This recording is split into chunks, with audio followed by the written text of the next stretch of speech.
Nearly 2 lakh flats ఖాళీగా ఉన్నాయి. 26కి 27కి జాబులు పోవడం అయినా సరే, లేకపోతే ఐటీలో కానీ వీటి వల్ల అసలు కొనరు అనేది point. Is it true or wrong? నేను దీంట్లో 1% కూడా ఎక్విప్మెంట్స్ 2 lakhs ఫ్లాట్స్ అన్సోల్డ్ ఉన్నాయి అనేది ఒకటి మాట. పర్మిషన్లో ఉన్నాయి కొన్ని ఉంటాయి, పర్మిషన్ వచ్చినాయి కొన్ని ఉంటాయి, స్టార్ట్ చేసినవి కొన్ని ఉంటాయి, అండర్ ప్రోగ్రెస్ కొన్ని ఉంటాయి, ఫినిష్ అయ్యాయి కొన్ని ఉంటాయి. రెడీ టాక్ ఏం చేస్తున్నారంటే తెలుసో తెలియకో అసలు కొండ ఎందుకు ఒక 50,000 రెంట్కి ఏదైనా ఒక కొన్ని రోజులు ఒక క్రెడిట్ కమిటీలో ఉందాం, తర్వాత మళ్ళీ అది పాతపడిపోతే మళ్ళీ ఇంకొక దగ్గరికి వెళ్ళిపోదాం అన్న కాన్సెప్ట్లో చాలా మంది ఉన్నారు. అదే ప్రాసెస్లో మీరు 15 years కనుక రెంట్కుంటే మీరు అది వెనక్కి తిరిగి చూస్తే అదంతా ఎక్స్పెండిచర్ ఎవాపరేట్ అయిపోద్ది. మీరు ఒక 1 crore పెట్టి ఫ్లాట్ కొని 5 lakhs డౌన్ పేమెంట్ కట్టి 75,000 80,000 మీకు ఈఎంఐ వస్తే ఒక ఓన్ ఫ్లాట్ మీ ఆధార్లో, మీ పాస్పోర్ట్లో, మీ పాన్ కార్డులో, మీ డ్రైవింగ్ లైసెన్స్లో అన్నిట్లో కూడా మీ ఓన్ అడ్రస్ ఉంటుంది.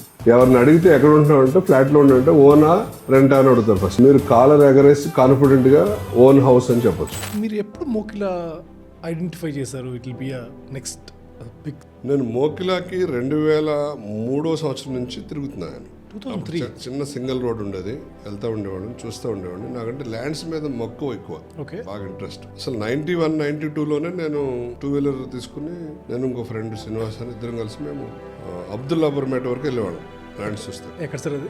రామోజీ యూనివర్సిటీ అవతల. ఓ సో ఆ రోజుల్లో 7,000, 8,000, 10,000 ఎకర్. ఏ వస్తువైనా పాడైపోద్ది. ల్యాండ్ పాడవుతుందా? It adds value every year after year. ఆ ఒక్క కండిషన్ మీద ల్యాండ్ మీద గుడ్డిగా ఇన్వెస్ట్ చేయొచ్చు. 5 ఏళ్ళు పెరగలేదు నష్టం మీద, 6 ఏళ్ళు పెరిగి తీరాల్సిందే. ఇప్పుడు జూబ్లీ హిల్స్లో 85, 86లో అంటే 40 ఏళ్ల క్రితం 2,600 రూపీస్ అండి గజం.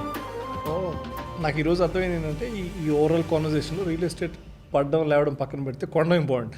ఎప్పుడంటే ఇప్పుడే మంచి టైం అనేది, చాలా మంది మంచి టైం చూసుకుంటారు. మంచి టైం అనేది ఎప్పుడు ఉండదు. మీరు కొన్న టైమే మంచి టైం. 27, 28లో మీరు అసలు ఈ రేట్లకి హైదరాబాద్లో ఫ్లాట్ కొనలేరు. ఈ రేట్లు మీరు ఉండవు. ఎట్టి పరిస్థితుల్లో మీరు రాసుకోండి కావాలండి.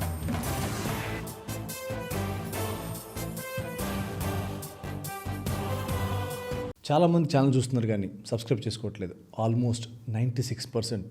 ప్లీజ్ మీరు సబ్స్క్రైబ్ చేసుకుంటే ఇలాంటి మంచి మంచి గెస్ట్లని తీసుకురావడానికి మాకు చాలా ఎంకరేజ్మెంట్ ఉంటుంది. Please do subscribe to remind with విశ్వ.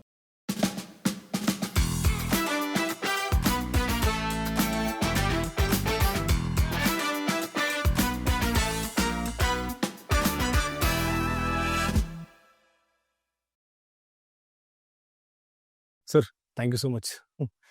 అంటే ఆల్మోస్ట్ 2 months నుంచి మీద జర్నీ చేస్తున్నాను. యాక్చువల్లీ నా పాడ్కాస్ట్ కూడా మా ఆడియన్స్కి ఒక 2 months చిన్న గ్యాప్ వచ్చింది. సో గ్యాప్ తర్వాత ఎవరైనా స్ట్రాంగ్ వ్యక్తిని పిలవాలి నా పాడ్కాస్ట్, కానీ మీరైతే కరెక్ట్. మిగతా అన్ని కొంచెం పక్కన పెట్టేసి మీతోనే స్టార్ట్ చేద్దామని స్టార్ట్ చేస్తున్నాను. ఓకే, హ్యాపీ విశ్వ గారు మీ స్టూడియోకి రావడం, మరి మీరు మీ సబ్స్క్రైబర్స్ అందరూ కూడా మా ఇన్పుట్స్ అందించే అవకాశం కల్పిస్తాం ఎన్సిడి తరఫున, నా తరఫున. సో విషెస్ తెలియజేస్తాను. Thank you sir. ఎస్పెషలీ నేను యాక్చువల్లీ సార్తో ట్రావెల్ అయిన 2 monthsలో I learn so many things అండి. కన్స్ట్రక్షన్లో కానీ, లేకపోతే రియల్ ఎస్టేట్లో కానీ చాలా చాలా పాజిటివ్, డేరింగ్ అండ్ డాషింగ్ అంటారు కదా, ఆయన ఒక్కొక్కసారి ఆయన కలిసినప్పుడల్లా ఆయన చెప్పే విషయాలన్నీ కూడా మాకు everyday it's a new experience. Learning everyday it's learning. ఆయన దగ్గరికి వెళ్ళినప్పుడల్లా ఈరోజు హైదరాబాద్ ఈజ్ నాట్ ఈజీ. ఒకప్పుడు ఒక 5 years బ్యాక్, 3 years బ్యాక్ కూడా ఒక 50 lakhs, 60 lakhs మనకి దొరికే ఫ్లాట్స్. కానీ ఈరోజు ప్రతిదీ 1 crore అబౌవ్ 1.5, 2 crores లేకపోతే 2.5 అని వెళ్ళిపోతున్నాయి.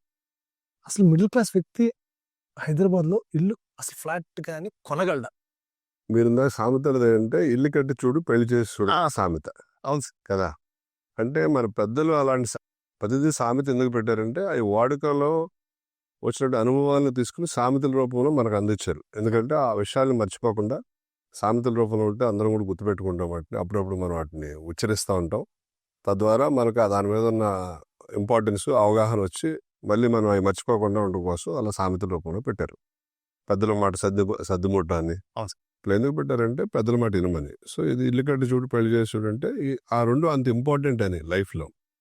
సో మీరు అడిగిన క్వశ్చన్కి వస్తే 50-60 lakhsలో ఇదివరకు ఫ్లాట్ ఉండేదండి. ఇప్పుడు కొనలేకపోతున్నాం, 1 crore plus అయిపోయింది. మామూలుగా విశ్వ గారు మనకి ఒక జాబ్ చేసే జాబ్ హోల్డర్కి, ఒక ఎంప్లాయీకి ఎవ్రీ ఇయర్ ఎంత ఇంక్రిమెంట్ వస్తుంది? 10% or 10% వస్తుంది. 50-60 lakhs ఎప్పుడు ఉంది మీకు ఫ్లాట్? 4 years back. అవును సార్. అంటే 10%, 4 ఇయర్స్లో 40% ఇంక్రిమెంట్ వచ్చిందా? అవును. సో అలాగే ఇది కూడా 40% పెరిగింది. ఓకే. చాలా మంది రాంగ్ నోషన్లో ఉన్నారు ఏంటంటే ఫ్లాట్ కాస్ట్లు బాగా పెరిగిపోయినాయి. ఎక్కడా పెరగలేదు. ఓకే. మనకి జాబ్ చేసేటప్పుడు మన శాలరీ ఎలా అయితే ఇంక్రిమెంట్ వస్తుందో అలాగే మనం వర్కర్లకి లేబర్ కాస్ట్ పెరుగుతూ ఉంటుంది, అలాగే మెటీరియల్ కాస్ట్ పెరుగుతూ ఉంటుంది. ఎందుకంటే మనమే కదా వర్క్ చేసేది. అవును. అన్ని ఆర్గనైజేషన్లో పనిచేసే వాళ్ళకి ఇంక్రిమెంట్ ఇవ్వాలి కదా. ఆర్గనైజేషన్ ఇంక్రిమెంట్ ఇస్తుందంటే వాళ్ళ ప్రొడక్ట్ కాస్ట్ పెరుగుద్ది కదా, ఆ ప్రొడక్ట్ కాస్ట్ కూడా అలాగే పెరుగుద్ది. సో రెట్రాస్పెక్టివ్ ఎఫెక్ట్లో that is how housing price will increase. Okay. అంతేగాని మామూలుగా హౌసింగ్ ప్రైస్ ఒకటి మాత్రమే పెరగదు. సో మనం ఇది కంపేరిటివ్ స్టేట్మెంట్లో చూడాలి. వేరే ధరలు పెరుగుతున్నాయి, దాంతోపాటు హౌసింగ్ ధర పెరుగుతుంది. హౌసింగ్ ధర మాత్రమే పెరగట్లేదు.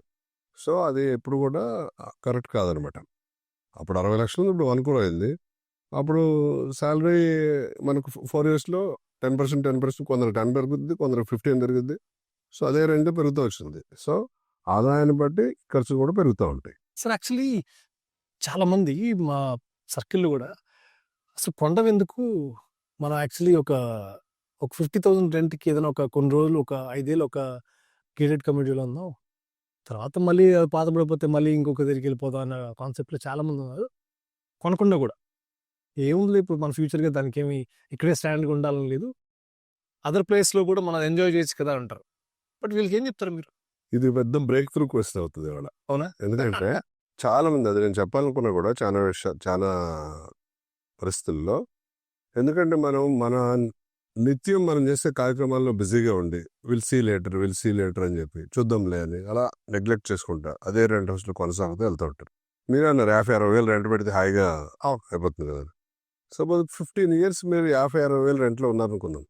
రెంట్ ఎస్కలేషన్ క్లాజ్ ఉంటుంది కదా, ఎవరి ఇయర్ 5% 10% పెరుగుతూ వెళ్తుంది కదా. 50, 55, 65 అట్లా పెరుగుతూ వెళ్తుంది కదా. సో 80,000కి వెళ్తుంది కదా.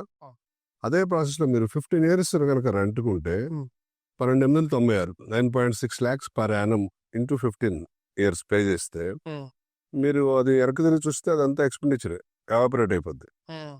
అదే 80,000 కనుక మీరు ఒక 1 crore పెట్టి ఫ్లాట్ కొని 5 lakhs డౌన్ పేమెంట్ కట్టి వాళ్ళు 2-3% కూడా బ్యాంక్స్ డౌన్ పేమెంట్ కూడా బ్యాంక్స్ ఫెసిలిటీ ఇస్తుంది. అంటే 10% తీసుకుని 3% ముందు, 3% తర్వాత, 4% హ్యాండ్ ఓవర్ మీద ఇవ్వమంటుంది. సో అంటే చాలా ఫ్లెక్సిబుల్ స్కీమ్స్ వచ్చినాయి. ఇంట్రెస్ట్ రేట్లు కూడా చాలా అందుబాటులో ఉన్నాయి. మీరు 5 lakhs కనుక పూల్ చేసి ఫ్లాట్ అడ్వాన్స్ 1 crore పెట్టి ఫ్లాట్ కొంటే 75,000, 80,000 మీకు ఈఎంఐ వస్తే అదే 15 ఏళ్ళ తర్వాత మీకు రెంట్ అయితే కంప్లీట్ ఎవాపరేట్ అయిపోతుంది. బట్ మీరు ఈఎంఐ కనుక కడితే వెనక్కి చూస్తే మీకు ఒక ఓన్ అడ్రస్, ఒక ఓన్ ఫ్లాట్ మీ ఆధార్లో, మీ పాస్పోర్ట్లో, మీ పాన్ కార్డులో, మీ డ్రైవింగ్ లైసెన్స్లో అన్నిట్లో కూడా మీ ఓన్ అడ్రస్ ఉంటుంది. ప్లస్ ఎవరిని అడిగితే ఎక్కడ ఉంటున్నారంటే ఫ్లాట్లో ఉన్నట్టే ఓనా రెంటా అని అడుగుతారు ఫస్ట్. మీరు కాలర్ ఎగరేసి కాన్ఫిడెంట్గా ఓన్ హౌస్ అని చెప్పొచ్చు. ప్లస్ అది ఇచ్చే immense pleasure, confidence levels are different. Right. రెంట్కున్నారు, రెంట్కి మా ఇంట్లో రెంట్కున్నారు మీరు, విశ్వ గారు రేపు వద్దని ఖాళీ చేయాలంట. ఏంటి పరిస్థితి? మళ్ళీ ఎత్తుకుని స్ట్రీట్ అంతా తిరిగి మళ్ళీ ఎత్తుకుని అన్ని సర్దుకుని తట్టబొట్ట వెళ్ళి మళ్ళీ అక్కడ ఏర్పరచుకోవాలా, మళ్ళీ అన్ని అడ్రస్ అక్కడ మార్చుకోవాలా, మళ్ళీ స్కూల్ మారాల్సి వస్తుంది పిల్లలకి. అప్పుడు అదే మీ ఓన్ హౌస్ ఉంటే, ఓన్ హౌస్ ఉన్నప్పటికీ ఒక్కొక్కసారి ఎక్కడికన్నా తప్పనిసరి పరిస్థితిలో రీలొకేట్ అవ్వాల్సి వస్తే ఇది రెంట్కి ఇస్తారు, అక్కడ రెంట్ తీసుకుంటారు. ఓన్ హౌస్ అయితే ఉంటుంది కదా ఇప్పుడు మీకు. రైట్. అట్లాగే 15 ఏళ్ళ తర్వాత చూస్తే ఇది 2 కోట్లు అయి ఉంటుంది. 1 crore పెట్టుకున్నది 15 yearsలో డెఫినెట్గా 2 కోట్లు అయింది. మీరు హైదరాబాద్ హిస్టరీ తీసుకుంటే, అంటే నేను కన్జర్వేటివ్ మెథడ్లో చెప్తున్నా 2 crores, అది ఇంకా ఎక్కువ ఉంటుంది. సో మినిమం 2 crores వేసుకున్నా మీరు ఈఎంఐ కడితే వెనక్కి చూస్తే మీకు 2 కోట్ల రూపాయల ఆస్తి మీ అర్మాలు ఉంటుంది. అదే రెంట్ కడితే మొత్తం ఎవాపరేట్ అయిపోద్ది ఎక్స్పెండిచర్ కింద. 2 కోట్లు 15 ఏళ్ళలో మీకు వచ్చిందంటే దగ్గర 7 to 8 lakhs పర్ యానం మీరు ఇండైరెక్ట్గా సంపాదిస్తున్నారు, other than your salary and professional income. Okay. మీరు 5 లక్షల రూపాయలు పెట్టి లోన్ తీసుకుని ఓన్ హౌస్ కొనుక్కుంటే మీరు కాన్ఫిడెంట్గా ఉండటమే కాకుండా, కాలు ఎగరేసుకుని బతకడమే కాకుండా, మీరు 15 ఏళ్ళలో 2 కోట్లు ఇండైరెక్ట్గా సంపాదిస్తున్నారు. ఓకే. సో అందుకే నేను బ్రేక్ త్రూ క్వశ్చన్ అవుతుంది అని చెప్పింది. ఇప్పుడు యాక్చువల్లీ నేను ఉంటున్న అపార్ట్మెంట్ ఆపోజిట్లో ఒక అపార్ట్మెంట్ బయట సేల్ అని పెట్టారు. నేను చూస్తే అది 90 lakhs అని కోట్ చేస్తుంది. సో ఇప్పుడు 90 lakhs ఒక న్యూ అపార్ట్మెంట్కి వెళ్తే 1.2, 1.2లో వచ్చేస్తుంది. యాక్చువల్లీ ఇది 18 years బ్యాక్ అపార్ట్మెంట్ 90 lakhs పెట్టినారు. బట్ స్టిల్ అంటే పబ్లిక్ ఎలా ఉందంటే కొనడానికో అప్రోచ్ అవుతున్నారు, రీచ్ అవుతున్నారు. అంటే ఇది ఏరియాని బేస్ చేసుకుని ఉందా? లేకపోతే హైదరాబాద్ ఇంకా డెవలప్ అవుతుందని దాంట్లో కొంటారా? మీ మీ పాయింట్ ఆఫ్ వ్యూ చెప్పండి సార్. అంటే ఇప్పుడు మనం దేని అడ్వాంటేజ్ దానికి ఉంటుంది. ఓకే. సపోజ్ మీది ఎక్కడ లొకాలిటీ ఎక్కడ మంది మోతీనగర్. మోతీనగర్. మోతీనగర్లో అపార్ట్మెంట్ కట్టినప్పుడు ఆ 90 lakhs అపార్ట్మెంట్ 20 lakhsకు కొని ఉంటారు. అవును. 15 to 20 lakhs మధ్యలో కొని ఉంటారు. అవును. దానికి నాకు తెలిసి ఒక 55-60 స్క్వేర్ యార్డ్స్ అండర్వేడ్ షేర్ వచ్చి ఉంటుంది. నెంబర్ ఆఫ్ ఫ్లాట్స్ తక్కువ ఉంటాయి హైర్. అవును. సో ఇవాళ 90 లక్షలు వస్తుంది వాళ్ళకి. అంటే 4 times అపార్ట్మెంట్ వాల్యూ వస్తుంది అమ్ముకునే వాళ్ళకి. ఓకే. వాళ్ళకి ఏం నష్టం లేదు. ప్లస్ ఆల్ దీస్ ఇయర్స్ వాళ్ళు they enjoyed the property. Right. కొనుక్కునే వాళ్ళు 90 lakhs పెట్టి ఎందుకు కొంటారు? బయట 120కి దొరుకుతుంది కదా అంటే కొందరు మోతీనగర్ మీదే అభిమానంతో ఉంటారు. ఆ ఏరియాకు ఉన్న అక్వైంటెన్స్ కానీ ఓకే. అక్కడ పరిసరాలు, ఫ్రెండ్స్, చుట్టాలు దాన్ని బట్టి రైట్. మనం అంతా ఎమోషనల్ పీపుల్ కదా మనం. నా తమ్ముడు పక్కన ఉండాలి, నా అక్క పక్కన ఉండాలి, లేకపోతే మా నాన్నగారి దగ్గర ఉండాలి, మా మామగారి దగ్గర ఉండాలి, లేకపోతే మా పిల్లలు ఇక్కడ అలవాటు అయిపోయారు, వాళ్ళ ఫ్రెండ్స్ ఉన్నారు, ఇది వాళ్ళని బ్రేక్ చేయలేము ఇప్పుడు. ఇలాంటివన్నీ చాలా ఎమోషనల్ బాండింగ్స్ ఉంటాయి మనకి. ఆ ఎమోషనల్ బాండింగ్స్ వల్ల ఎవ్రీ ఏరియాకి ఆ పొటెన్షియాలిటీ ఉంటుంది. సో కొత్తగా వచ్చేవాళ్ళేమో ఇక్కడ 10 ఏళ్ళు ఉన్నాము, ఇంకొక దాంట్లో ఉన్నాం, పిల్లలు చదువు అయిపోయి వెళ్ళిపోయిన తర్వాత ఇంకొక చోటకి వెళ్తారు. సో అది ఒక్కొక్క స్టేజ్లో ఒక్కొక్క రకమైన డెసిషన్ తీసుకుంటూ ఉంటారు. ఓకే. అందువల్ల ప్రతి ఏరియాకి దానికి ఉండే ప్రాముఖ్యత, డిమాండ్ ఎప్పుడు ఉంటూనే ఉంటాయి. ఓకే. సో మనకు హైదరాబాద్ చుట్టుపక్కల చక్కగా పెరుగుతుంది. అయినా మనకి ఇప్పుడు మన అమీర్పేట తీసుకున్నా, మాదాపూర్ తీసుకున్నా, హిమాయత్ నగర్ తీసుకున్నా, పంజాగుట్ట తీసుకున్నా ఎందుకు ఆ కాస్ట్లు వస్తాయి? అప్పుడు అమ్మిన రేట్ చాలా తక్కువ. దానికి 10 times పెరుగుంటాయి ఇప్పుడు ప్రాపర్టీ వాల్యూ. అవును. ప్లస్ అండర్వేడ్ షేర్ ఆఫ్ ల్యాండ్ ఉంటుంది. ఆ ల్యాండ్ కాస్ట్ పెరుగుతూ ఉంటుంది. సో మనము అనుభవిస్తూ ఉంటాం ఇల్లు. సో ఇల్లు మీరు ఎంత ఓల్డ్ అయినా ఎలాంటి ఇబ్బంది ఉండదు, సేలబిలిటీ ఉంటుంది. ఎప్పటికప్పుడు దాని బయర్స్ దానికి ఉండేవాళ్ళు దానికి ఉంటారు. ఇప్పుడు సపోజ్ మన డాక్టర్ గారు వచ్చి మోకిలలో కొంటున్నాడు ఫ్లాట్. ఓకే. హిమాయత్ నగర్లో వాళ్ళది ఇండిపెండెంట్ హౌస్. ఓకే. 4 floors. వాళ్ళు 3-4 అన్నదమ్ములు. ఓకే. ఎందుకు అమ్మేస్తున్నారు? హిమాయత్ నగర్ మంచి సెంటర్ కదా అంటే, సార్ ఇప్పుడు మేము అక్కడ ఒక 20 ఏళ్ళు ఉన్నాము, ఇంకా కొత్త ఏరియాలో ఎక్స్ప్లోర్ చేద్దాం అనుకున్నాం. ఒక డాక్టర్ గారు. ఓకే. సో వచ్చి మోకిలలో కొన్నారు. సో అది ఎవరు కొనుక్కున్నారు? అక్కడ లోకల్లో వ్యాపారం చేసి మార్వాడి వాళ్ళు కొనుక్కున్నారు. వాళ్ళకేం కావాలి? షాప్ దగ్గరగా ఉండాలి, షోరూమ్ దగ్గరగా ఉండాలి. సో ఎవరి అవసరాలకు వాళ్ళకి ఎప్పుడు ఉంటూనే ఉంటాయి అనమాట. రైట్. నీడ్ బేస్డ్ ఇది ఆల్వేస్. సరే, ఈ అన్డివైడెడ్ షేర్ అనేది ఒక చాలా పెద్ద అంటే లాజిక్ మిత్ నాకు తెలియదు సార్. లైక్ మనం కొనేటప్పుడు ఈ యొక్క కన్స్ట్రక్షన్ వాల్యూ అట్లీస్ట్ ఒక 75 to 100 years అది మనం కట్టేస్తాం. చాలామంది మనకి ఇప్పుడు 50 lakhs లేకపోతే 70 lakhs పెడుతున్నాం కదా, మనకి అన్డివైడెడ్ షేర్ 35 యాడ్స్ లేకపోతే స్క్వేర్ యాడ్స్ వస్తాయంటారు. ఇది ఇది ఇది ఎంతవరకు సార్? ఇప్పుడు వీళ్ళు కొని ఇది అమ్మేసి వెళ్ళిపోయే టైంకి అసలు ఆ థాట్ ఉండదు, కానీ కొనేటప్పుడు మాత్రం నాకు అన్డివైడెడ్ షేర్ ఎంత వస్తుందని మాత్రం ఫిక్స్ అవుతారు. అడుగుతారంటే మనమంతా కూడా ఎప్పుడు కూడా నాకేమొస్తుంది, అది ఉపయోగపడుద్దా లేదని చూస్తే ఓకే. అన్డివైడెడ్ షేర్ ఎంత ఇస్తుందని చూస్తారు. అంటే మనం తరతరాలుగా మనకు ఉన్నదంటే మనకన్నా ఇప్పుడు సపోజ్ మనం మన గురించి కన్నా మన పిల్లల గురించి ఎక్కువ ఆలోచిస్తాం. అవును. అలాగే మన తల్లిదండ్రులు కూడా వాళ్ళు ఏం చేశారు? ప్రతి రూపాయి సంపాదించిందని భూమి మీద పెట్టి భూమి కొని మనం పాసాన్ చేశారు. మనం ఏం చేస్తున్నాం? ఇప్పుడు కొంచెం తెలివిగా ఉన్నాం, టెక్నాలజీ మారింది, అభివృద్ధి అయింది, ట్రాన్స్ఫార్మ్ అయింది చాలా. సో మనం ఏం చేస్తున్నాం? ఇప్పుడు అందరూ అప్పుడు ల్యాండ్ మీద పెడితే మనం మ్యూచువల్ ఫండ్ అని, ఇన్సూరెన్స్ అని, ల్యాండ్ అని, బిల్డింగ్ అని, తర్వాత లిక్విడిటీ మన మెటల్స్ వాటి మీద 5 రకాలుగా షేర్ చేస్తుంది. సో ఇన్ ద ప్రాసెస్ రేపు వద్దు మా పిల్లలకి అండర్వైడ్ షేర్ ఉండాలా, కనీసం అపార్ట్మెంట్ తీసేస్తే ఇన్ని గజాలన్నా ఉండాలి వీళ్ళకి అని ఒక థాట్ ప్రాసెస్ వాళ్ళ మైండ్లో ఆల్రెడీ ఇంకల్కేట్ అయి ఉంటుంది. రైట్. సో అందువల్ల they are very conservative. They will ask. అంటే మనం భోజనం కూడా మన పిల్లలు తిన్నారా లేదా చూస్తాం ఫస్ట్. పిల్లలకు పెట్టినాక మనం తింటాం. మన ఇండియన్ నేచర్ అలా ఉంటుంది. ఓకే. ఎమోషనల్ బాండింగ్ అనే కదా. Right. So emotional bonding applies here also. కానీ సార్ మీరు అన్డివైడెడ్ షేర్ గేటెడ్లోకి వెళ్తే మీరు ఉండేదానికంటే మీకు వచ్చే అన్డివైడెడ్ షేర్ చాలా తక్కువ ఉంటుంది సార్. Is true? అంటే ఏముండదు. నెంబర్ ఆఫ్ హైరేజ్లో నెంబర్ ఆఫ్ ఫ్లాట్స్ ఎక్కువ ఉంటాయి. సో మీకు కార్పొరేట్ ఏరియా ఎక్కువ ఉంటుంది. సో దాంట్లో ఎలా మరి వర్కౌట్ అవుతుంది? స్టాండర్డ్లోకి okay, but what about this? అంటే మనం ఒకప్పుడు ఓన్లీ ఇండిపెండెంట్ హౌస్లు కట్టుకునేవాళ్ళం. అవును. అప్పుడు ల్యాండ్ అంతా మందే. అవును. సో అప్పుడు రేట్లు వేరు, అప్పుడు లైఫ్ స్టైల్ వేరు, అవును. అవసరాలు వేరు, ఉన్న ఫెసిలిటీస్ వేరు. ఓకే. తర్వాత మనం 95 నుంచి 2005 వరకు కనుక చూసుకుంటే మనకు G+5 అపార్ట్మెంట్స్ దర్శనమిస్తాయి మనకి. అవును. సో కాళ్ళు మన ఆల్ సెంట్రల్ లొకేటెడ్ ప్లేస్లు హిమాయత్ నగర్ అమీర్పేట అవీడ్స్ పల్లెగుట్ట అన్నీ కూడా కొత్తగా తర్వాత కట్టిన హై రైజ్ కానీ పాతవన్నీ కూడా G+5 ఉంటాయి. అవును. అంటే ఆ G+5 అప్పుడు చాలా వింతగా చాలా ఇన్నోవేటివ్గా మనకి అపార్ట్మెంట్ అని అన్నట్టు చూసేవాళ్ళం దాని వెనక మనం. సో తర్వాత కాలక్రమేణా మనం మారుతున్న అవసరాల దృష్ట్యా టెక్నాలజికల్గా మార్పులు రావడం వల్ల కన్స్ట్రక్షన్ రంగంలో కానీ ఇతర రంగాల్లో కానీ మనుషుల అభిరుచులు మారటం వల్ల ఎవ్రీ 10 yearsకి మనుషుల అభిరుచులు కూడా మారిపోతూ ఉంటాయి. సో హై రైజ్లో ఉండాలనే కోరిక పెరిగింది. So that high rise demand పెరిగింది. సో హై రైజ్లోకి వెళ్ళినప్పుడు డెఫినెట్గా నెంబర్ ఆఫ్ ఫ్లాట్స్ ఎక్కువ కడతాం కాబట్టి అండర్వేట్ షేర్ తక్కువ వస్తుంది.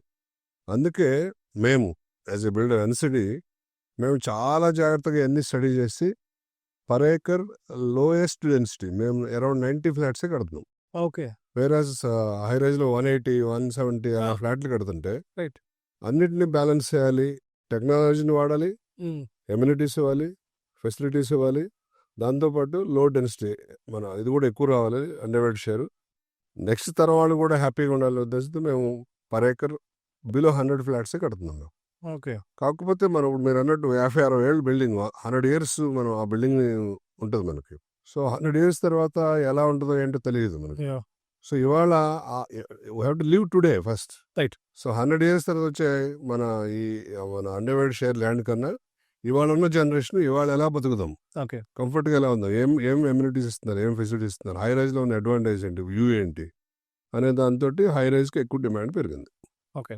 సో హై రేజ్లో అంటే ఇప్పుడు సిటీ నేను మొన్న మా కజిన్తో మాట్లాడినప్పుడు గండిమైసం దగ్గర తను యాక్చువల్లీ కొత్త కన్స్ట్రక్షనే ఆల్రెడీ రెడీ టు మూవ్. అది తను కొన్న తర్వాత 1.4 1.5 ఏదో పడింది, 1.4 CR పడింది. OLXలో చూస్తే దే వాంట్ టు సెల్ ఇంకొకరు ఎవరో అమ్మేద్దామని దే కోట్ యాక్చువల్లీ 1.1కి ఇచ్చేద్దాం. కానీ బిల్డర్ ఒప్పుకోలేదంట. నువ్వు అట్లా అమ్ముతావు, you should not sell for 1.1 CR 1 CRకి అమ్మడానికి లేదు, నువ్వు మేము చెప్పిన కోటికి అమ్మాలని చెప్పేసి ఇతరంటే వీళ్ళు నాకెందుకు ఈ తలనొప్పి అని చెప్పేసి మళ్ళీ వదిలేసి మళ్ళీ బిల్డర్ దగ్గర కొనుక్కున్నారు. ఇదేంటి sir, like why it is?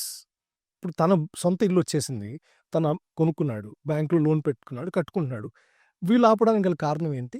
ఇది ఎందుకు ఇలా అవుతుంది? అంటే ఈ ఒక ప్రత్యేక సందర్భాల్లో ఇలాంటి సంఘటనలు ఎదురవుతూ ఉంటాయి. ఓకే. సపోజ్ నేను బిల్డర్ని, మా విశ్వ వచ్చాడు, ఓకే. ఏదో గుడ్ ఫెయిత్ తోటి కన్స్ట్రక్షన్ చేసినప్పుడు మీరు రాగానే ఓకే. అరే విశ్వతో మనం పాడ్కాస్ట్ చేసాము, చాలా షూట్లు చేసాము, మన మనిషి మనం ఏదో ఒకటి చేయాలి జీవితంలో ఓకే. అని ఏదో బిల్డర్ ఆలోచించి ఓకే. ఎంట్రీ లెవెల్లో మీకు కాస్ట్ ఇచ్చాడు అనుకోండి. ఓకే. మీరు కొన్ని రోజులు టర్న్ అయ్యి బిల్డర్ యూనిట్లు అమ్మకుండానే బిల్డర్ కన్నా మీరు తక్కువ అమ్మారనుకోండి. ఓకే. సో మీరు అమ్మేది ఒక యూనిట్, బట్ బిల్డర్కి ఎంటైర్ యూనిట్స్ మీద ఎఫెక్ట్ పడుతుంది. అందుకని ఆ కండిషన్స్ పెడతారు. అలాగే డెవలప్మెంట్ తీసుకున్నప్పుడు కూడా ల్యాండ్ షేర్ అమ్మకూడదని కండిషన్ పెడతారు. ఓకే. ఎందుకంటే బిల్డర్ రేపొద్దున దెబ్బతింటాడు కదా, end up with the losses అట్లా చేస్తే. సో అందుకని ఆ డిస్ట్రెస్ సేల్ అనేది యాక్సెప్ట్ చేయరు. ఓకే. సో అలాగే ప్రీ సేల్స్ చేశారు చాలా మంది. అవును. మరి వాళ్ళు ప్రీ సేల్ ఇచ్చినప్పుడు 3,000 6,000 రూపాయల ప్రోడక్ట్ 3,000కి ఇచ్చిన వాళ్ళు ఉన్నారు. అవును. మరి 3,000 కొన్నాడు 4,000కి అమ్మేస్తే యా. రేపొద్దున బిల్డరు ఎలా సర్వే అవుతాడు? ఆల్రెడీ తక్కువకి ఇచ్చాడు, ఇదంతా కవర్ చేసుకోవాలి, అవును. మళ్ళీ ఇక్కడ కూడా వచ్చి కాంపిటేటివ్గా ఇట్లా అమ్మారు అనుకో, అట్లా యాక్సెప్ట్ చేయాలి. అలాంటి సందర్భాల్లో ప్రత్యేక సందర్భాలు ఉంటాయి. ఓకే. బట్ ఎప్పుడు కూడా కస్టమర్కి ఆ లిబర్టీ ఉంటుంది, నేను అమ్ముకుంటానంటే ఎవరు ఆపలేరు. బట్ దాన్ని అండర్స్టాండింగ్తోనే రిక్వెస్ట్తోనే ఆపగలరు అంతే. ఓకే. సార్ ఇప్పుడు బాంబే సి ఒక సైడే మీకు కాస్ట్ పెరుగుతుంటుంది, దాని డిమాండ్ కూడా ఎక్కువ. Chennai it's also kind of Delhi pollution ఉంది. సో హైదరాబాద్కి ఉన్న ఒక అడ్వాంటేజ్ అంటే 4 sides we have growing city అవుతుంది. కానీ మొన్న ఒక రీసెంట్గా ఒక చాలా పెద్ద వ్యక్తిని కలిస్తే ఆయన అన్నదంటే ఈరోజు 2 lakh ఫ్లాట్స్ ఖాళీగా ఉన్నాయి. 26కి 27కి అసలు చాలామంది ఈ జాబులు పోవడం అయినా సరే, లేకపోతే ఐటీలో కానీ వీటి వల్ల అసలు కొనరు అనేది point. Is it true or wrong? నేను దీంట్లో 1% కూడా ఏకీభవించను. ఓకే. 2 lakhs ఫ్లాట్స్ అన్సోల్డ్ ఉన్నాయనేది ఒకటి మాట ఫస్ట్ థింగ్. ఓకే. ఏ ప్రొడక్ట్ అయినా తయారవుతూ ఉంటుంది, స్టాక్ యార్డ్లో ఉంటుంది, ఎండ్ యూజర్కి వెళ్తూ ఉంటుంది. మనం కార్ తీసుకున్నా, టీవీ తీసుకున్నా, ఫోన్ తీసుకున్నా. అలాగే అపార్ట్మెంట్స్ కూడా పర్మిషన్లో ఉన్నాయి కొన్ని ఉంటాయి, ఓకే. పర్మిషన్ వచ్చినాయి కొన్ని ఉంటాయి, స్టార్ట్ చేసినవి కొన్ని ఉంటాయి, అండర్ ప్రోగ్రెస్ కొన్ని ఉంటాయి, ఫినిష్ అయ్యాయి కొన్ని ఉంటాయి, రెడీ టాక్. ఏం చేస్తున్నారంటే తెలుసో తెలియకో అవన్నీ కలిపి లెక్కేస్తున్నారు. ఓకే. పర్మిషన్ రావాలి. పర్మిషన్ వచ్చినా మొదలు పెట్టదాకా అన్ని ఏర్పాటు చేసుకుంటే ఒక 6 నెలలు పడుతుంది. ఓకే. కట్టాలంటే 5 ఏళ్ళు పడుతుంది. ఒక ప్రాజెక్ట్ అవ్వాలంటే మొదలు పెట్టిన తర్వాత మినిమం 4-5 ఇయర్స్ పడుతుంది హై రైజ్ ప్రాజెక్టు. మీరు అన్ని తీసుకొచ్చి 2 లక్షలు లెక్కేస్తే ఎలా కుదురుద్ది అన్సోల్డ్ కింద? సో ఇప్పుడు ఎన్ని ఉన్నాయి సార్? సార్ ఇప్పుడు రెడీ టు మూవ్ అనుకోండి, లేకపోతే 1-2 yearsలో హైదరాబాద్లో to my gut feeling and as builders made statements, అంటే expert builders, we all meet every month ఒక 9 మీటింగ్లో మేము ఉంటాం కదా.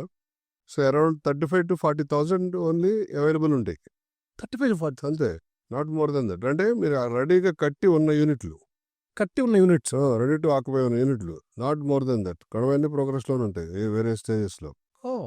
ఈ 35,000-40,000 కూడా ఎందుకు ఉంటాయి చెప్పండి? బికాస్ సపోజ్ నేను కడుతున్నాను 570 ఫ్లాట్స్ కడుతున్నాను. ఓకే. దాంట్లో 10% మార్టిగేజ్ ఉంది. ఓకే. అంటే 57 ఫ్లాట్స్. ఫ్లాట్ చూస్తే 57 ఫ్లాట్లు, బట్ ఎస్ఎఫ్టీ పక్కన చూస్తే 75 ఫ్లాట్లు మార్టిగేజ్ చేసాం మేము. ఓకే. అంటే అది ఓసీ వచ్చే వరకు కట్టేసి డెలివరీ చేసి ఇంటీరియర్స్ కన్నిటికి, ఓసీ వచ్చిన తర్వాత మాత్రమే అమ్మగలం. ఓకే. అట్లా కొన్ని వందల అపార్ట్మెంట్స్లో ఒక్కొక్క దాంట్లో 50, 60, 70 మార్టిగేజ్లు ఉంటే ఓకే. 100x70 ఉంటే 7,000 ఫ్లాట్స్ అక్కడ అయినాయి కదా. ఓసీ వచ్చిన తర్వాత అమ్ముతాం. అవి కూడా మిగిలిపోయినాయి కాదు.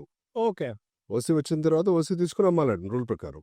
ఓకే. సో అందువల్ల ఇవన్నీ కూడా ఫేజ్డ్ మేనర్లో వెళ్తాయి. చాలా మంది నాలెడ్జ్ లేకో తెలుసో తెలియకో ఖాళీగా ఉన్నాయి అనుకుంటున్నారు. ఎక్కడ ఖాళీగా ఉన్నాయి అనుకుందాం, రెంట్లు మొత్తం పడిపోవాలి కదా. అవును. మరి సేల్ పడిపోవాలి కదా. మరి సేల్స్ రెవెన్యూ పెరుగుతుంది, నెంబర్ ఆఫ్ యూనిట్స్ ఎక్కువ కొంటున్నారు, పర్మిషన్స్ తీసుకుంటాం ఆపేయాలి కదా బిల్డర్లు. రైట్. మరి ఎందుకు మేము పర్మిషన్, మరి నేను కూడా ఇప్పుడు 2 పర్మిషన్లు అప్లై చేస్తాను. ఎందుకు అప్లై చేస్తాం? ఒకవేళ అమ్మలేకపోతే పర్మిషన్స్ కొత్త ఎందుకు తీసుకుంటాం? అని మీ ఫ్యూచర్ కోసం కదా. ఫ్యూచర్ కోసం అంటే అంటే తర్వాత ఒక 2-3 years 4 yearsకో ఉంటుంది. అవును, అప్పుడే తీసుకోవచ్చు కదా పర్మిషన్. అంటే maybe the time going on మీకు అది పెరగచ్చు. మేము కట్టేది మనం లైవ్ ఎగ్జాంపుల్ తీసుకుంటే we should 80%. Okay. So at this stage OC వచ్చిన తర్వాత 10% అమ్ముతున్నాయి, ఇంకా 10% ఉంటుంది. Okay. It's not a big deal at all. Okay. It's a process.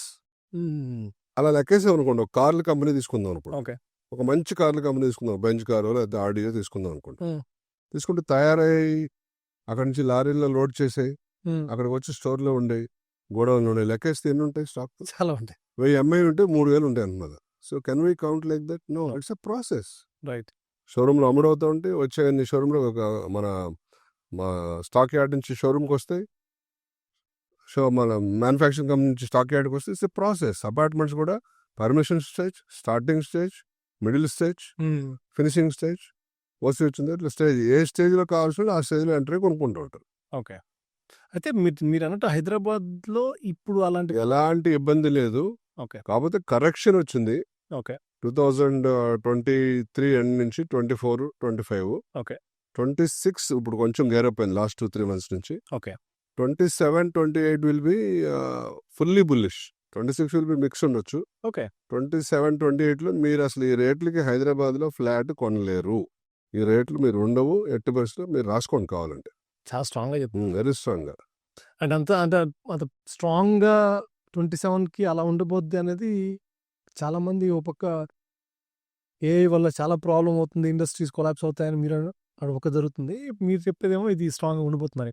అంటే మనం 2000లో ఒక పెద్ద రూమ్ రోస్ అయిపోయింది, మొత్తం క్రాష్ అయిపోయింది వరల్డ్. అవును. ఏమైంది 2000 తర్వాత? ఈ 25 yearsలో ఎంత డెవలప్ అయ్యాం మనం? నెక్స్ట్ లెవెల్, ఆల్మోస్ట్ 100 times అయ్యాం. ఏ వస్తే ఒక జర్క్ ఉండొచ్చు, బట్ ఆ జర్క్ తర్వాత ఏమైంది? So new innovations, new transformations, transform అయ్యి కొత్త జాబులు రావచ్చు, కొత్త టెక్నాలజీ, కొత్త అవసరాలు. ఇప్పుడు మనిషికి మనం ఇండిపెండెంట్ హౌస్లు కట్టేటప్పుడు బతికం, G+5 కట్టేటప్పుడు నడిచింది.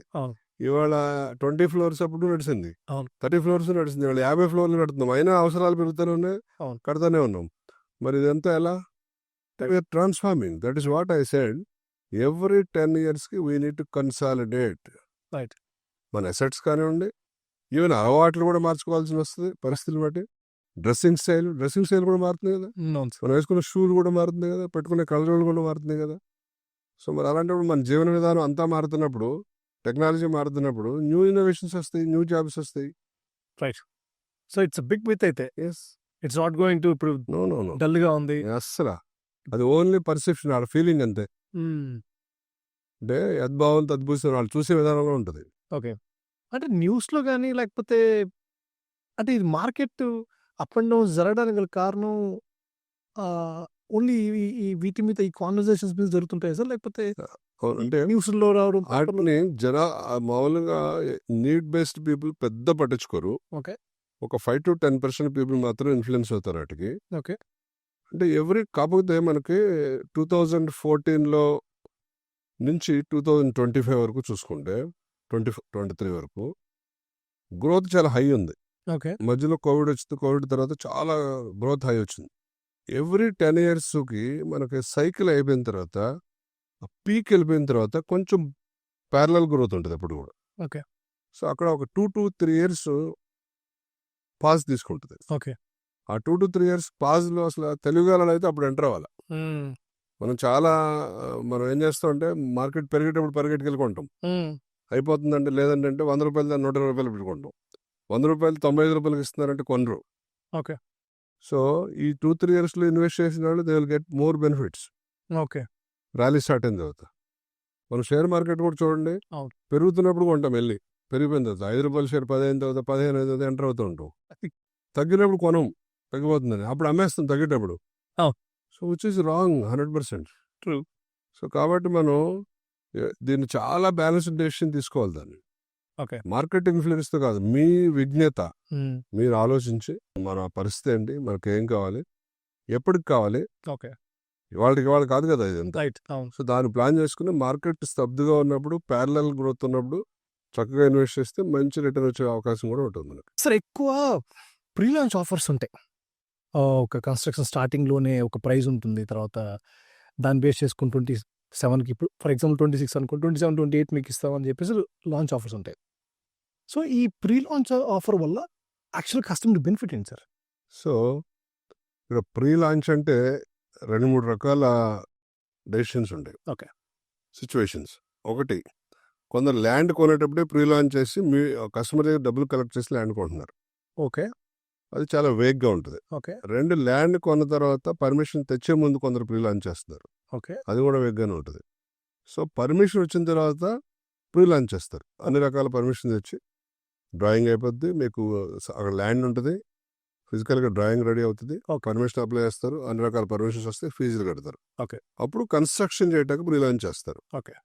ఈ ఏ స్టేజ్లో ఎంటర్ అవుతుందో అనేది చాలా ఇంపార్టెంట్. ఓకే. మీరు ఎప్పుడైతే ల్యాండ్ కొంటాక ప్రీ లాంచ్ ఆఫర్లో కొంటున్నారో అది చాలా గ్రే ఏరియాలో మీరు ఇన్వెస్ట్ చేస్తున్నట్టు, అంటే బ్లైండ్గా చీకట్లో రాయేస్తున్నట్టు మీరు. సో అక్కడ మీకు ఏమైందంటే 2 sweet ఆఫర్స్ వస్తాయి మీకు. ఓకే. మనం కూడా అది గమనించాలి. ఎప్పుడు కూడా టూ మచ్ స్వీట్ తినగలరా, తినలేము. అట్లాగే ఇక్కడ కూడా 2 sweet ఆఫర్స్ స్వీకరించకూడదు. ఓకే. ఇప్పుడు మార్కెట్లో 6,000 రూపాయల ప్రొడక్ట్ మీకు 2,000 రూపాయలకి ఇస్తానని ఎవరన్నా చెప్తే ఓకే. మీరు నమ్మి కొంటున్నారంటే దాని ఉద్దేశం ఏంటి? 6,000 2,000కి ఇస్తే రేపు పొద్దున అతను ఎలా సస్టైన్ అవుతాడు, ఎలా సర్వైవ్ అవుతాడు, ఎలా కట్టగలడు, పాసిబిలిటీ ఉంటుందా, ఎందుకు ఇస్తున్నాడు, అందరూ ఎందుకు ఇవ్వట్లేదు 6,000 2,000కి? ఆ 2 sweet ఆఫర్స్ని కూడా యాక్సెప్ట్ చేయకూడదు. ఓకే. Got it. ఏదన్నా క్రైమ్ చేయటం ఎంత ఏదో తప్పో, అలాగే ఆ క్రైమ్ చూస్తూ ఉంటాం, యాక్సెప్ట్ చేయటం కూడా తప్పే. సో అమ్మేవాళ్ళు అమ్ముతుంటే కొనేవాళ్ళు కొంటుంటే కూడా తప్పే. రైట్. కొనేవాళ్ళు కూడా ఎప్పుడైతే మేము పర్మిషన్స్ లేని కొనము అని చెప్పగలుగుతారు ధైర్యంగా, అప్పుడు అసలు ఈ ప్రీ లాంచ్ అనేది ఉండదు. రైట్. అలాగే పర్మిషన్స్ రాకముందు ల్యాండ్ కొన్న తర్వాత కొందరు చేస్తూ ఉంటారు, ఓకే. అది కూడా కొంచెం తక్కువ స్వీట్ అనమాట. బట్ దాంట్లో కూడా మోర్ రిస్క్ ఇన్వాల్వ్డ్. ఓకే. ఇప్పుడు మీకు ల్యాండే కొనకుండా మీ డబ్బులతో ల్యాండ్ కొనండి, రేపొద్దున ల్యాండ్ కొన్నాక అతను అసలు అపార్ట్మెంట్ కడతాడో విల్లా కడతాడో గ్యారంటీ ఏంటి?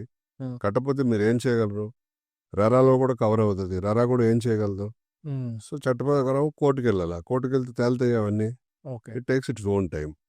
సో అదే కదా మీరు పర్మిషన్స్ అన్నీ వచ్చిన తర్వాత based on the RERA number HMD or GHMC పర్మిషన్తో కనుక ఉన్నదాన్ని కొంటే దాంట్లో టైం బౌండ్ కన్స్ట్రక్షన్ ఉంటుంది. హెచ్ఎండిఏ టైం పడుతుంది, రెరా టైం పడుతుంది, ఆ టైం లోపల కట్టాలి, కట్టకపోతే పెనాల్టీ వేస్తే there are the authorities to control, regulatory bodies ఉన్నాయి. అదే మీరు అసలు ల్యాండ్ మీద కొంటే కనుక మీకు దాని పరిధిలో కూడా రాదు. సో అక్కడ చాలా ఇబ్బంది అవుతుంది మేడం. అందుకని I sincerely advise don't expect too much sweetie offers. Sir ఎప్పటి నుంచో నాకేంటంటే ఇప్పుడు ఒక 1.2 సిఆర్ పైన 1 సిఆర్ పైన ఉన్న ఫ్లాట్స్ బదులు వాట్ ఇఫ్ ఒక 100 గజాలైనా ఒక ప్లాట్ కొనుక్కుంటే మంచిదని ఒక మిత్ ఉంటుంది.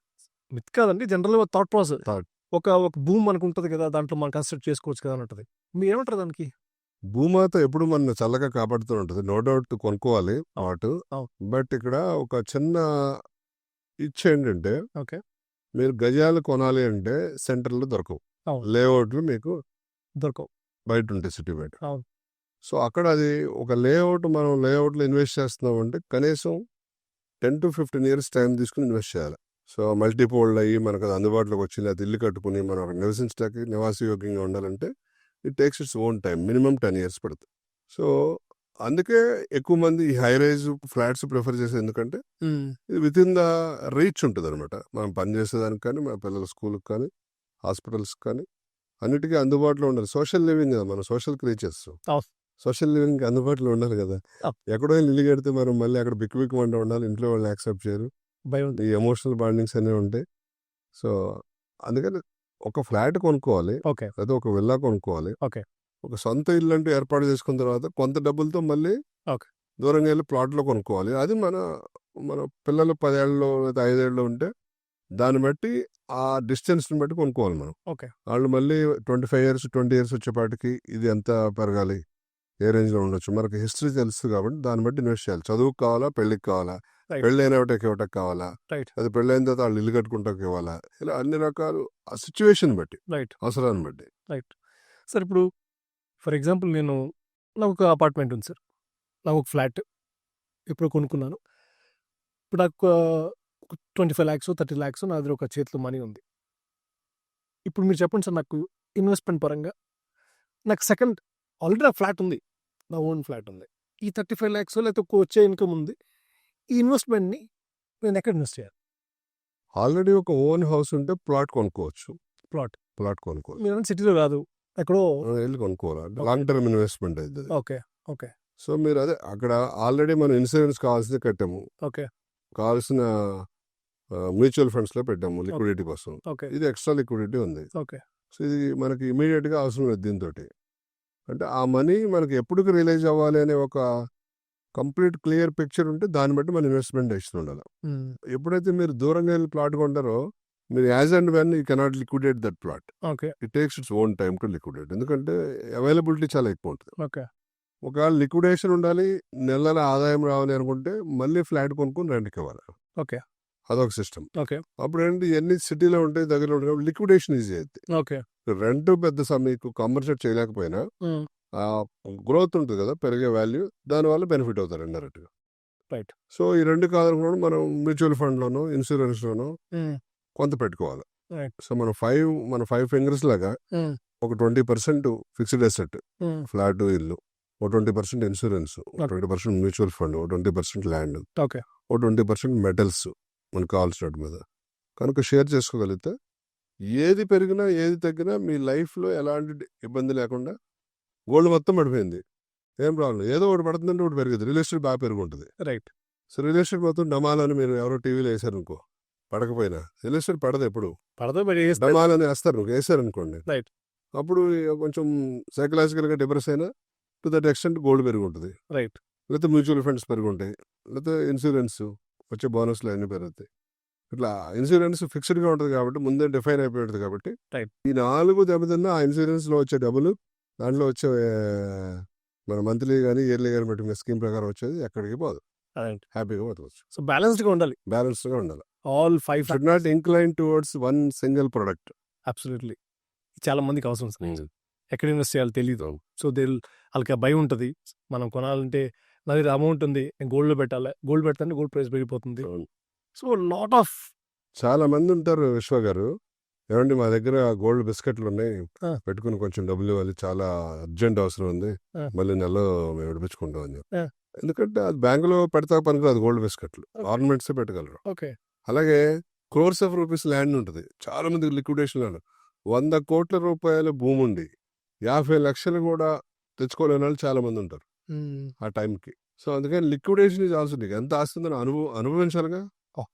ఆస్తి సంపాదించి రైట్. డబ్బు వెనకాల మనం పడకూడదు. డబ్బు మన వెనకాల ఉండాలి కానీ అవును. మనం పడకూడదు కదా. సో అలా అనుభవించే యోగం కూడా ఉండాలి. రైట్. యోగం ఉండాలంటే ప్లానింగ్ కరెక్ట్గా ఉండాలి.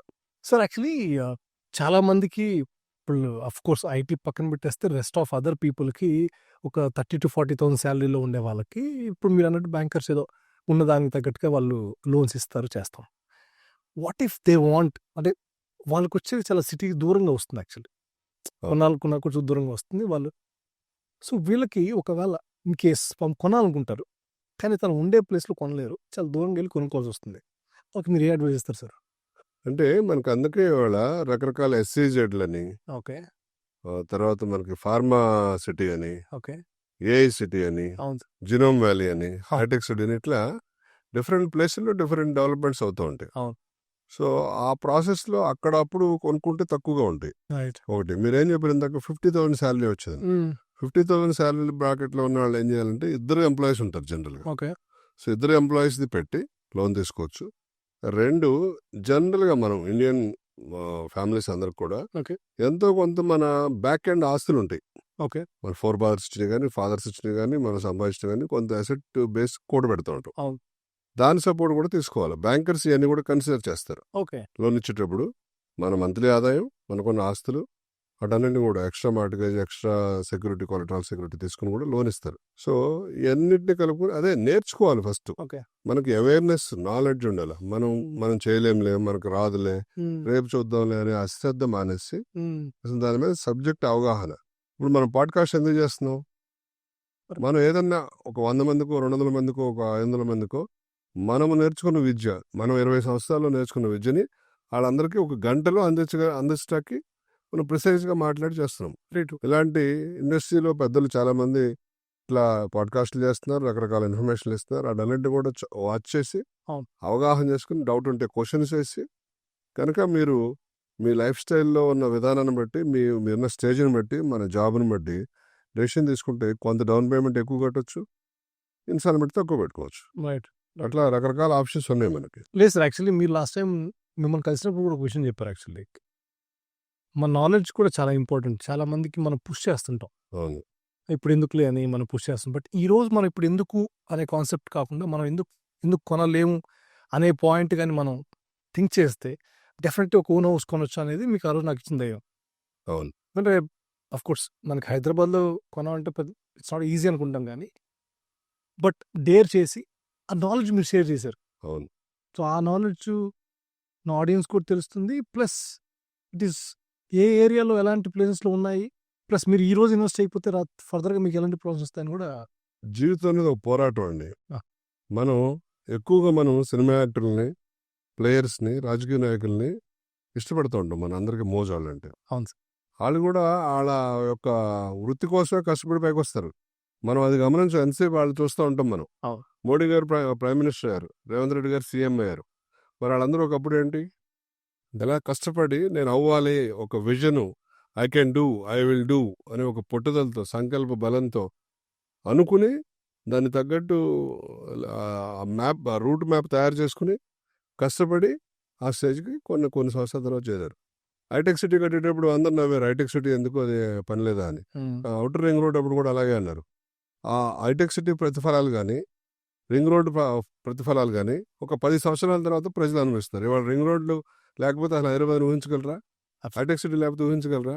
మరి జినోమ్ వ్యాలీ ఎక్కడో కడితే జినోమ్ వ్యాలీ, మరి అది మన మొత్తం ప్రపంచ మానవాళికే మనుగడ సాధించే విధంగా మన కోవిడ్ వ్యాక్సిన్ అందించింది. పెద్ద ఫెదర్ అని చెప్పాలి కదా మన కీర్తి కిరీటంలో. సో మరి ఇవన్నీ కూడా మన విజనరీ లీడర్స్ చక్కగా 94-95 నుంచి చంద్రబాబు గారు విజన్ తోటి 10 ఏళ్ళు ఆయన 2004 వరకు రకరకాల ప్లాన్స్ తోటి తీసుకొస్తే, అక్కడ సక్సెసర్ సీఎం గారు రాజశేఖర రెడ్డి గారు వాటిని డిస్ట్రాయ్ చేయకుండా వాటిని ఇంకొంచెం పెంచి బాగా కంప్లీట్ చేస్తే, ఆ తర్వాత వచ్చిన గవర్నమెంట్ ఇంకా ఇన్నోవేటివ్గా కొత్త కొత్త కంపెనీలు తీసుకురావడం అంతా చేసి డెవలప్ చేస్తే, ఇప్పుడు వచ్చిన గవర్నమెంట్ ఇంకొక 2 స్టెప్పులు ముందుకేసి మనకు రీజనల్ రింగ్ రోడ్ అని, రింగ్ రైల్ అని, వాటర్ రింగ్ అని, అలాగే ఏఐ సిటీ అని, ఇట్లా హైదరాబాద్కి 10,000 కోట్లు ఇన్ఫ్రాస్ట్రక్చర్ డెవలప్మెంట్ కానీ, మూసీ రివర్ ఫ్రంట్ ప్రక్షాళనని, ఇట్లా కొత్త వాటితోటి వస్తుంది. ఇవన్నీ కూడా ఆ రోజుకు ఆ రోజు ప్రతిఫలాలు రావు. Right. 10 సంవత్సరాల తర్వాత కానీ వాటిని మనం అనుభవించడానికి అవకాశం ఉండదు. ఆ తెలంగాణకు ఉన్న అత్యంత పెద్ద అదృష్టం ఏంటంటే సక్సెసివ్ లీడర్స్ అందరూ కూడా ఏ గవర్నమెంట్ మారినప్పుడు కూడా దాన్ని డిస్ట్రాయ్ చేయకుండా దానికి కొంచెం యాడ్ చేసి ముందుకు వెళ్తున్నారు కాబట్టి అవును. మనందరం కూడా ప్రశాంతంగా హాయిగా ఇంత మంచి ఇన్ఫ్రాస్ట్రక్చర్తో ప్రపంచంలోనే నెంబర్ 1 ఒక మంచి టాప్ సిటీల్లో ఒకటిగా హైదరాబాద్ ఇవాళ మనం అభివృద్ధి చెంది ఆ పేరు సాధించడం జరుగుతుంది. సార్ మీరు ఎప్పుడు మోకిలా ఐడెంటిఫై చేశారు it will be a next big city అని? నేను మోకిలాకి 2003 సంవత్సరం నుంచి తిరుగుతున్నాను. 2003. చిన్న సింగిల్ రోడ్ ఉండేది, వెళ్తూ ఉండేవాడిని, చూస్తూ ఉండేవాడిని. నాకంటే ల్యాండ్స్ మీద మక్కువ ఎక్కువ, ఓకే. బాగా ఇంట్రెస్ట్. బికాజ్ అగ్రికల్చర్ ఫ్యామిలీ నుంచి వచ్చాం కాబట్టి. అసలు 91, 92లోనే నేను 2 వీలర్ తీసుకుని నేను ఇంకో ఫ్రెండ్ శ్రీనివాస్ అని ఇద్దరం కలిసి మేము అబ్దుల్లాపూర్ మేట వరకు వెళ్ళేవాళ్ళం ల్యాండ్స్ చూస్తాం. ఎక్కడ సార్ అది? రామోజీ యూనివర్సిటీ అవతల. ఓ సో ఆ రోజుల్లో 7,000, 8,000, 10,000 ఎకర్ రోజుల నుంచి చూసే ల్యాండ్స్. ఓ సో ఎప్పుడైనా ఖాళీగా ఉంటే బస్ పాస్ కొనుక్కుని సబబ్స్కి వెళ్ళి కూడా తిరిగిన రోజులు ఉన్నాయి సరదాగా. కొంటాను కదా అప్పుడు. తర్వాత మెల్లిమెల్లిగా నాకు హైదరాబాద్ ఇప్పుడు అన్ని పక్కల ఎంతో కొంత అవగాహన ఉంది. సో బాగా తిరిగేవాడిని సార్. అలా తిరిగి అవగాహన సంపాదించుకుని తర్వాత ఫస్ట్లో 2003-4లో ప్లాట్స్ కొనడం చేసాం. ఈసీఎల్ దగ్గర ప్లాట్స్ కొనమటం 4లోనే ఒక చిన్న బిల్డింగ్ కడతాం, 16 ఫ్లాట్స్. అప్పుడు నిఖిలా నిలయం అని చెప్పి మా డాక్టర్ పేరు మీద పెట్టి కడతాం. అది వేరే వాళ్ళతో కలిసి పార్ట్నర్షిప్ చేసాం. తర్వాత Nikhila construction and developers firm స్థాపించి అప్పటి నుంచి ఇప్పుడు అంచెలంచెలుగా 18 ఫ్లాట్స్, 25 ఫ్లాట్స్, 40 ఫ్లాట్స్, 215 ఫ్లాట్స్ అలా కట్టుకుంటా స్లోగా ఎవరీ వెంచర్లో కొంత ప్రోగ్రెస్ చూపిస్తా, నెంబర్స్ పెంచుతా, ఎక్స్టెంట్ పెంచుతా. గ్రాడ్యువల్గా ఇప్పుడు 20 ఫ్లోర్లు 25 ఫ్లోర్లు కట్టే అనుభవాన్ని సంపాదించు. నెక్స్ట్ 30 ఫ్లోర్లకి వెళ్తాం. ఈ ఈ మోకిలా మీరు ఐడెంటిఫై చేసిన టైం 2003 అన్నారు కదా? మోకిలా 2003 నుంచి తిరుగుతున్నా నేను, బట్ కొనలేదు అప్పుడు. ఓకే. సో నేను మోకిలలో 1,80,000 రూపీస్ నుంచి చూసా ఎకరు. ఓకే. తర్వాత Like it. తర్వాత 3 lakhs అప్పుడు చూసా. బట్ మేము 2015-16లో ఎంట్రీ కొనడం చేసాం. సో అప్పుడు వచ్చేటప్పటికి మేము ఫస్ట్ కొనేటప్పటికి 7 crores పర్ ఏకర్ అది. సో ఓ 7 crores పెట్టుకొని అంటే తెలిసిన వాళ్ళకి ఇప్పించి 62 లక్షలు 63 లక్షలకి ల్యాండ్ ఓకే. ఫ్రెండ్స్కి. ఇవాళ అది 25 కోట్లు అయింది. అది ఎప్పుడు 2013-14 ఆ టైంలో కొన్నారు. అది 25 crores దాకా వెళ్ళింది వాళ్ళది. ఓ సో నేను 7 కోట్లు అప్పుడు ఎంటర్ అయ్యి అపార్ట్మెంట్ మొదలుపెట్టాను. తర్వాత ఒకటి డెవలప్మెంట్ చేస్తాం. ఇప్పుడు మూడో ప్రాజెక్ట్ చేస్తున్నాం మోకిలలో. మూడో ప్రాజెక్ట్ ల్యాండ్ కూడా కొనే కడుతున్నాం. ఇదంతా కూడా 14 crores ప్లస్లో కొని కడుతున్నాం మనం. ఇది ఇప్పుడు 20 కోట్లు ఉంది. ఇప్పుడు కూడా ల్యాండ్ మనం అంటే regularly acquire the land. Okay. మన పాలసీ ఏంటంటే ల్యాండ్ కొని కట్టి డెలివరీ చేయాలని మన ఉద్దేశం. అంటే somebody should not intervene and disturb the project. Right. Development తీసుకుని మళ్ళీ దాంట్లో ఇష్యూలు వచ్చి కస్టమర్లు సఫర్ అవ్వకూడదు. సఫర్ అవ్వకుండా కారణాలను ఎతికి ఆ కారణాలు ఒకటి కట్ చేసుకుంటూ వచ్చి స్పీడీ డెలివరీ, క్వాలిటీ డెలివరీ ఎలా ఇవ్వాలో దానికి కావాల్సిన అన్ని రకాల ఏర్పాట్లు మనం చేసుకుంటూ వస్తున్నాం. సో దట్స్ హౌ మోకిలలో స్థిరపడటం జరిగింది. నేను వర్క్ ఈజ్ వర్షిప్ అని నమ్ముతాను కాబట్టి మనసా వాచ కర్మలో నేను వర్క్ ఈజ్ వర్షిప్ అని నమ్ముతా. దేవుడి గుడికి వెళ్ళాలా, పనికి వెళ్ళాలా అని చూస్తే గుడికి రేపు వెళ్ళొస్తుంది, పనికి వెళ్ళిపోతాను వర్క్ కాడికి. అంత స్ట్రిక్ట్గా ఉంటాం పని విషయంలో. సో కూకటిపల్లిలో ఉండడం, మళ్ళీ కూకటిపల్లి నుంచి గచ్చిబౌలి నుంచి మోకిలా వెళ్తాం ఎందుకని చెప్పి ఆఫీసు కోకపేటకు మార్చేసా. ఓకే. ఇల్లుని మోకిలాకి మార్చేసా. చాలా ముద్దుగా ఇష్టపడి ప్రేమతో కట్టుకున్న ఇల్లుని కూడా అమ్మేసా. కూకటిపల్లిలో అమ్మేసి మోకిలాలో ఇల్లు కొని మోకిలా షిఫ్ట్ అయిపోయాం ఒక 6 years బ్యాక్. సో మాకు వర్క్ ఇస్ వర్షిప్ లాగా ఆ వర్క్ అక్కడ నుంచి ఇంటికాడ నుంచి 2 నిమిషాల్లో ప్రాజెక్ట్కి వెళ్తాం. మా బ్రదర్ని కూడా అక్కడి నుంచి షిఫ్ట్ చేస్తాం సిటీ నుంచి. ఇంకొక ఫ్రెండ్ ఎవరైతే నాతో పాటు డిగ్రీ చదివి నాతో ట్రావెల్ చేస్తున్నారో ఆయన్ని కూడా సరందార్ నుంచి మోకిలా షిఫ్ట్ చేసాం. అట్లా మా సేల్స్ డైరెక్టర్ శ్రీనివాస్ చౌదరి గారు ఉన్నాడు. ఆయన తార్నాకలో ఓన్ హౌస్ ఉంది. ఓకే. ఆయన కూడా ఓన్ హౌస్ని అమ్మేసి 40 years క్రితం కట్టిన హౌస్ని తార్నాక నుంచి మోకిలా షిఫ్ట్ అయిపోయారు.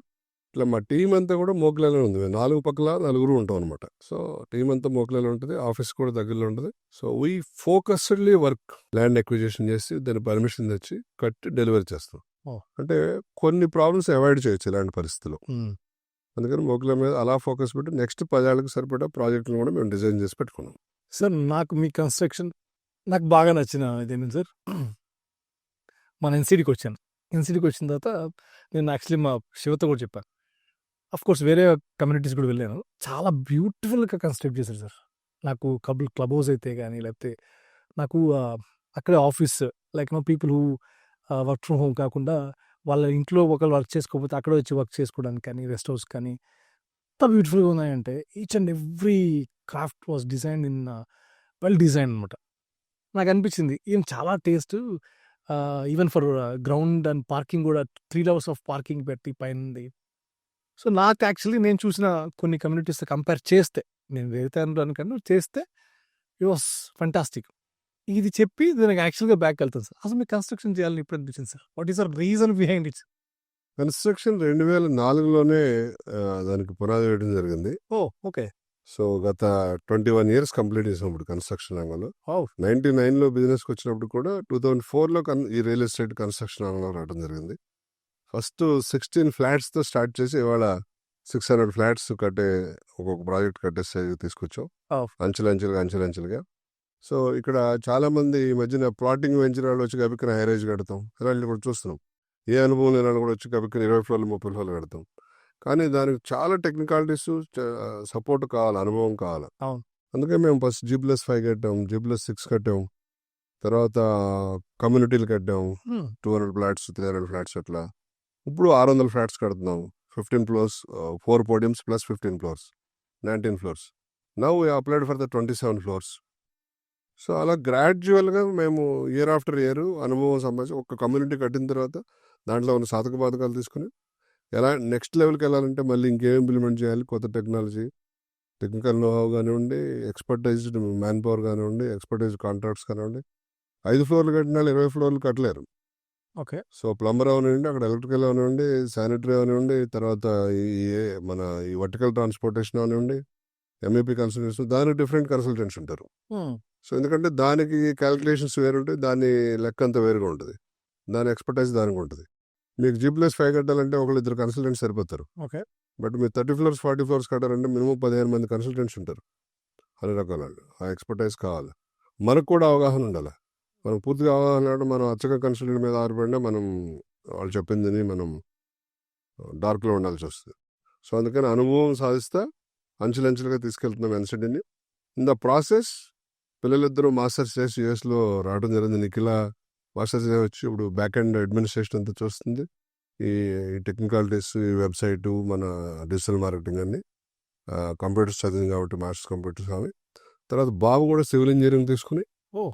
కన్స్ట్రక్షన్ రంగంలో రాణించాలని ఒక ఉద్దేశంతో లాంగ్ టర్మ్ ESL కన్స్ట్రక్షన్ మేనేజ్మెంట్లో జాయిన్ అయ్యి అది చదివి ఆయన వచ్చాడు.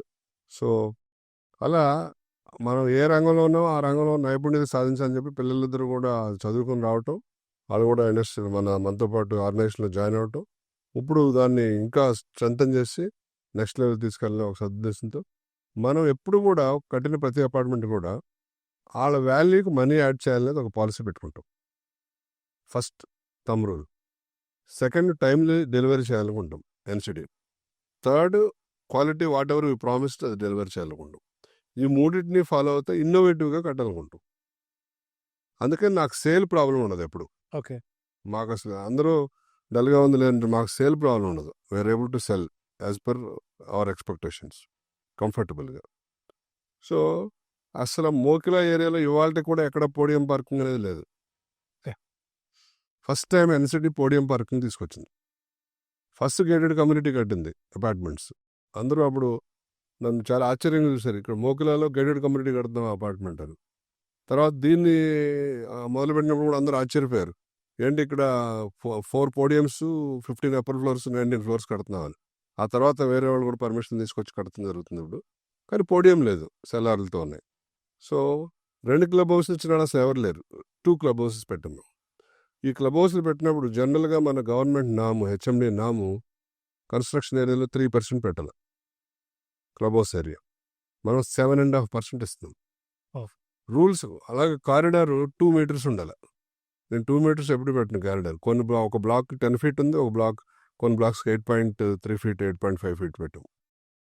సో, అంటే ప్రజల అవసరాల దృష్ట్యా మన దగ్గర నమ్మకంతో ఒక సొంత ఇల్లు సొంతం చేసుకోవాలనే ఒక దృఢ సంకల్పంతో జీవితంలో ఒక మధురమైన ఘట్టం ఇల్లు కొనుక్కోవడం అనేది.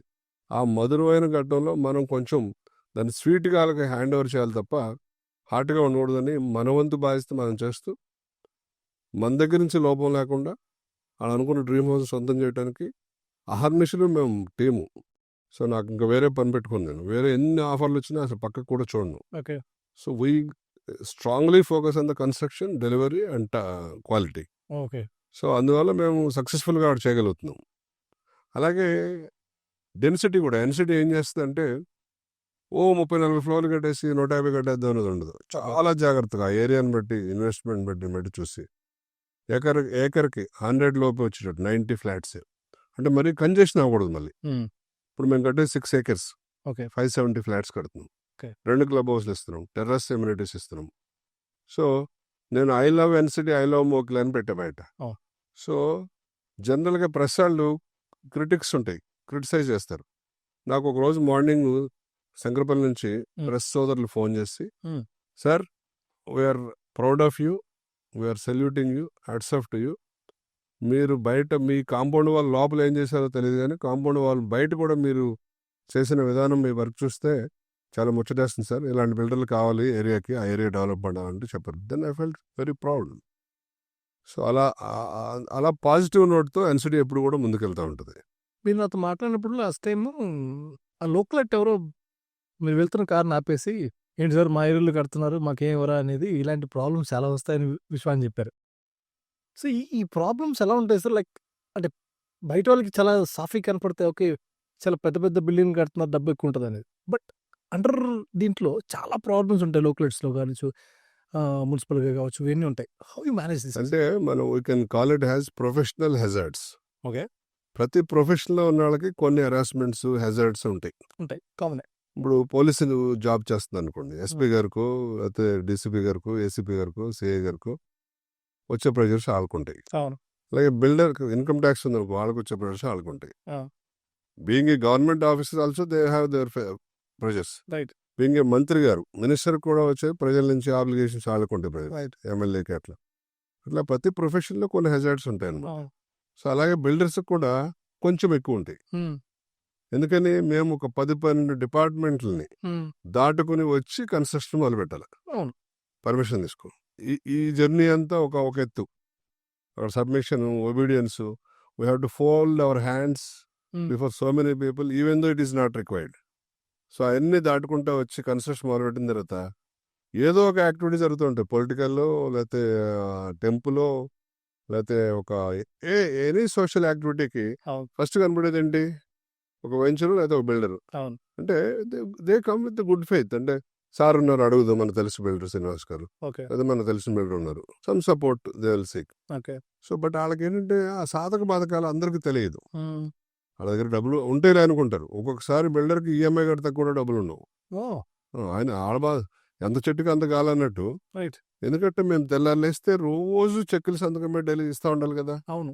ఎన్ని రకాల మెటీరియల్, 256 రకాల మెటీరియల్ మేము కొని కన్స్ట్రక్షన్ టైంకి అందించి పేమెంట్స్ టైంకి ఇస్తే కదా కన్స్ట్రక్షన్ చేయగలిగేది. మన దాంట్లో వాతావరణంలో వచ్చే మార్పులు, తర్వాత ఈ స్ట్రైకుల వల్ల వచ్చాయి, అన్నింటిని కూడా తట్టుకుని కట్టుకుంటూ రావాలి కదా. అవును. సో బిల్డర్ 24/7 ఆలోచిస్తాడు, నిద్రలో కూడా ఆలోచిస్తూనే ఉంటాడు, కళ్ళలో కూడా. సో బిల్డర్ చూస్తాకి గంభీరంగా కంఫర్ట్గా కనపడచ్చు. ఎందుకంటే పెద్ద మంది కాదు కదా బిల్డింగ్, మీ అందరిది. ఒక 500 మందికి కట్టిస్తున్నాం, 500 మంది డబ్బులతో, అది వెళ్ళిపోద్ది కదా. పేరు మాత్రమే మంది ఉంటుంది అక్కడ. సో ఆ శ్రమ అది చెప్పలేంది, అనుభవించే వాళ్ళకి మాత్రమే తెలుస్తుంది. అంటే మొన్న ఒక పెద్ద పాడ్కాస్ట్లో నేను చూసా. ఓకే. అంటే ఎవరు, మన చిన్న వాళ్ళు కూడా కాదు, హీరానందాని గారు లాంటి వాళ్ళు, పెద్ద పెద్ద చైర్మన్లు కూడా మాట్లాడుతా చెప్తున్నారు, ఇది థ్యాంక్లెస్ జాబ్ అయిపోయింది ఇప్పుడు అని చెప్పి. సో అంటే అంత కష్టమైపోయింది. సో రకరకాల ఈ రెగ్యులేషన్స్, దాంతో సోషల్ ఆబ్లిగేషన్స్ అవి చాలా ఇబ్బందికరంగా ఉంటుంది. అన్నీ కూడా it's a process of profession. Right. లేదు అంటే యాక్చువల్ ఒక రకంగా చెప్పాలంటే ఇండస్ట్రీని అద్దాల మేడ అంటాం, రాయేస్తే ఈజీగా బ్రేక్ అయిపోతుంది. ఒక రకంగా మీది కూడా ఎక్కువ అదే అనిపించింది నాకు. అంతే బిహైండ్ మీరు పడే కష్టం అసలు ల్యాండ్ తెలియదు ఎవరికి. ఎందుకంటే వీడు చక్కగా డ్రెస్ వేసుకుని నీట్గా మాడిపోతే కస్టమర్ రాడు. ఆఫీస్ దగ్గరికి వెళ్ళాలంటే నీట్గా ఒబీడియంట్గా ఉండాలి. రైట్. సో ఇవన్నీ కూడా బయటకి మేము కూడా ఒక రకంగా మీరు సినిమాల్లో నడుస్తూ ఉంటే వాళ్ళు మేము ఇక్కడ నటించాలా కాస్ట్యూమ్స్ వేసుకుని నీట్గా ఉండి, లేకపోతే ఆ అంబియన్స్ మిస్ అవుతాం కదా. కస్టమర్ రారు కదా. ఒక పక్క మాస్, ఒక పక్క క్లాస్, ఎస్, రెండు మెయింటైన్ చేయాలి. లోపల ఆడుకుంటే బాధ ఆడుకుంటుంది, కడుపులో కత్తులు పెట్టుకుని కూడా కావలించుకోవాల్సిన అవసరం ఉంటుంది. సార్ ఇప్పుడు మీ అనుభవంలో చెప్పండి, ఈస్ట్ వెస్ట్ నార్త్ సౌత్ హైదరాబాద్లో ఫాస్టెస్ట్ గ్రోయింగ్ విచ్ పార్ట్ అని అంటే ఏం చెప్తారు? అంటే till now, Okay. As of today till now Mhm. West part. Okay.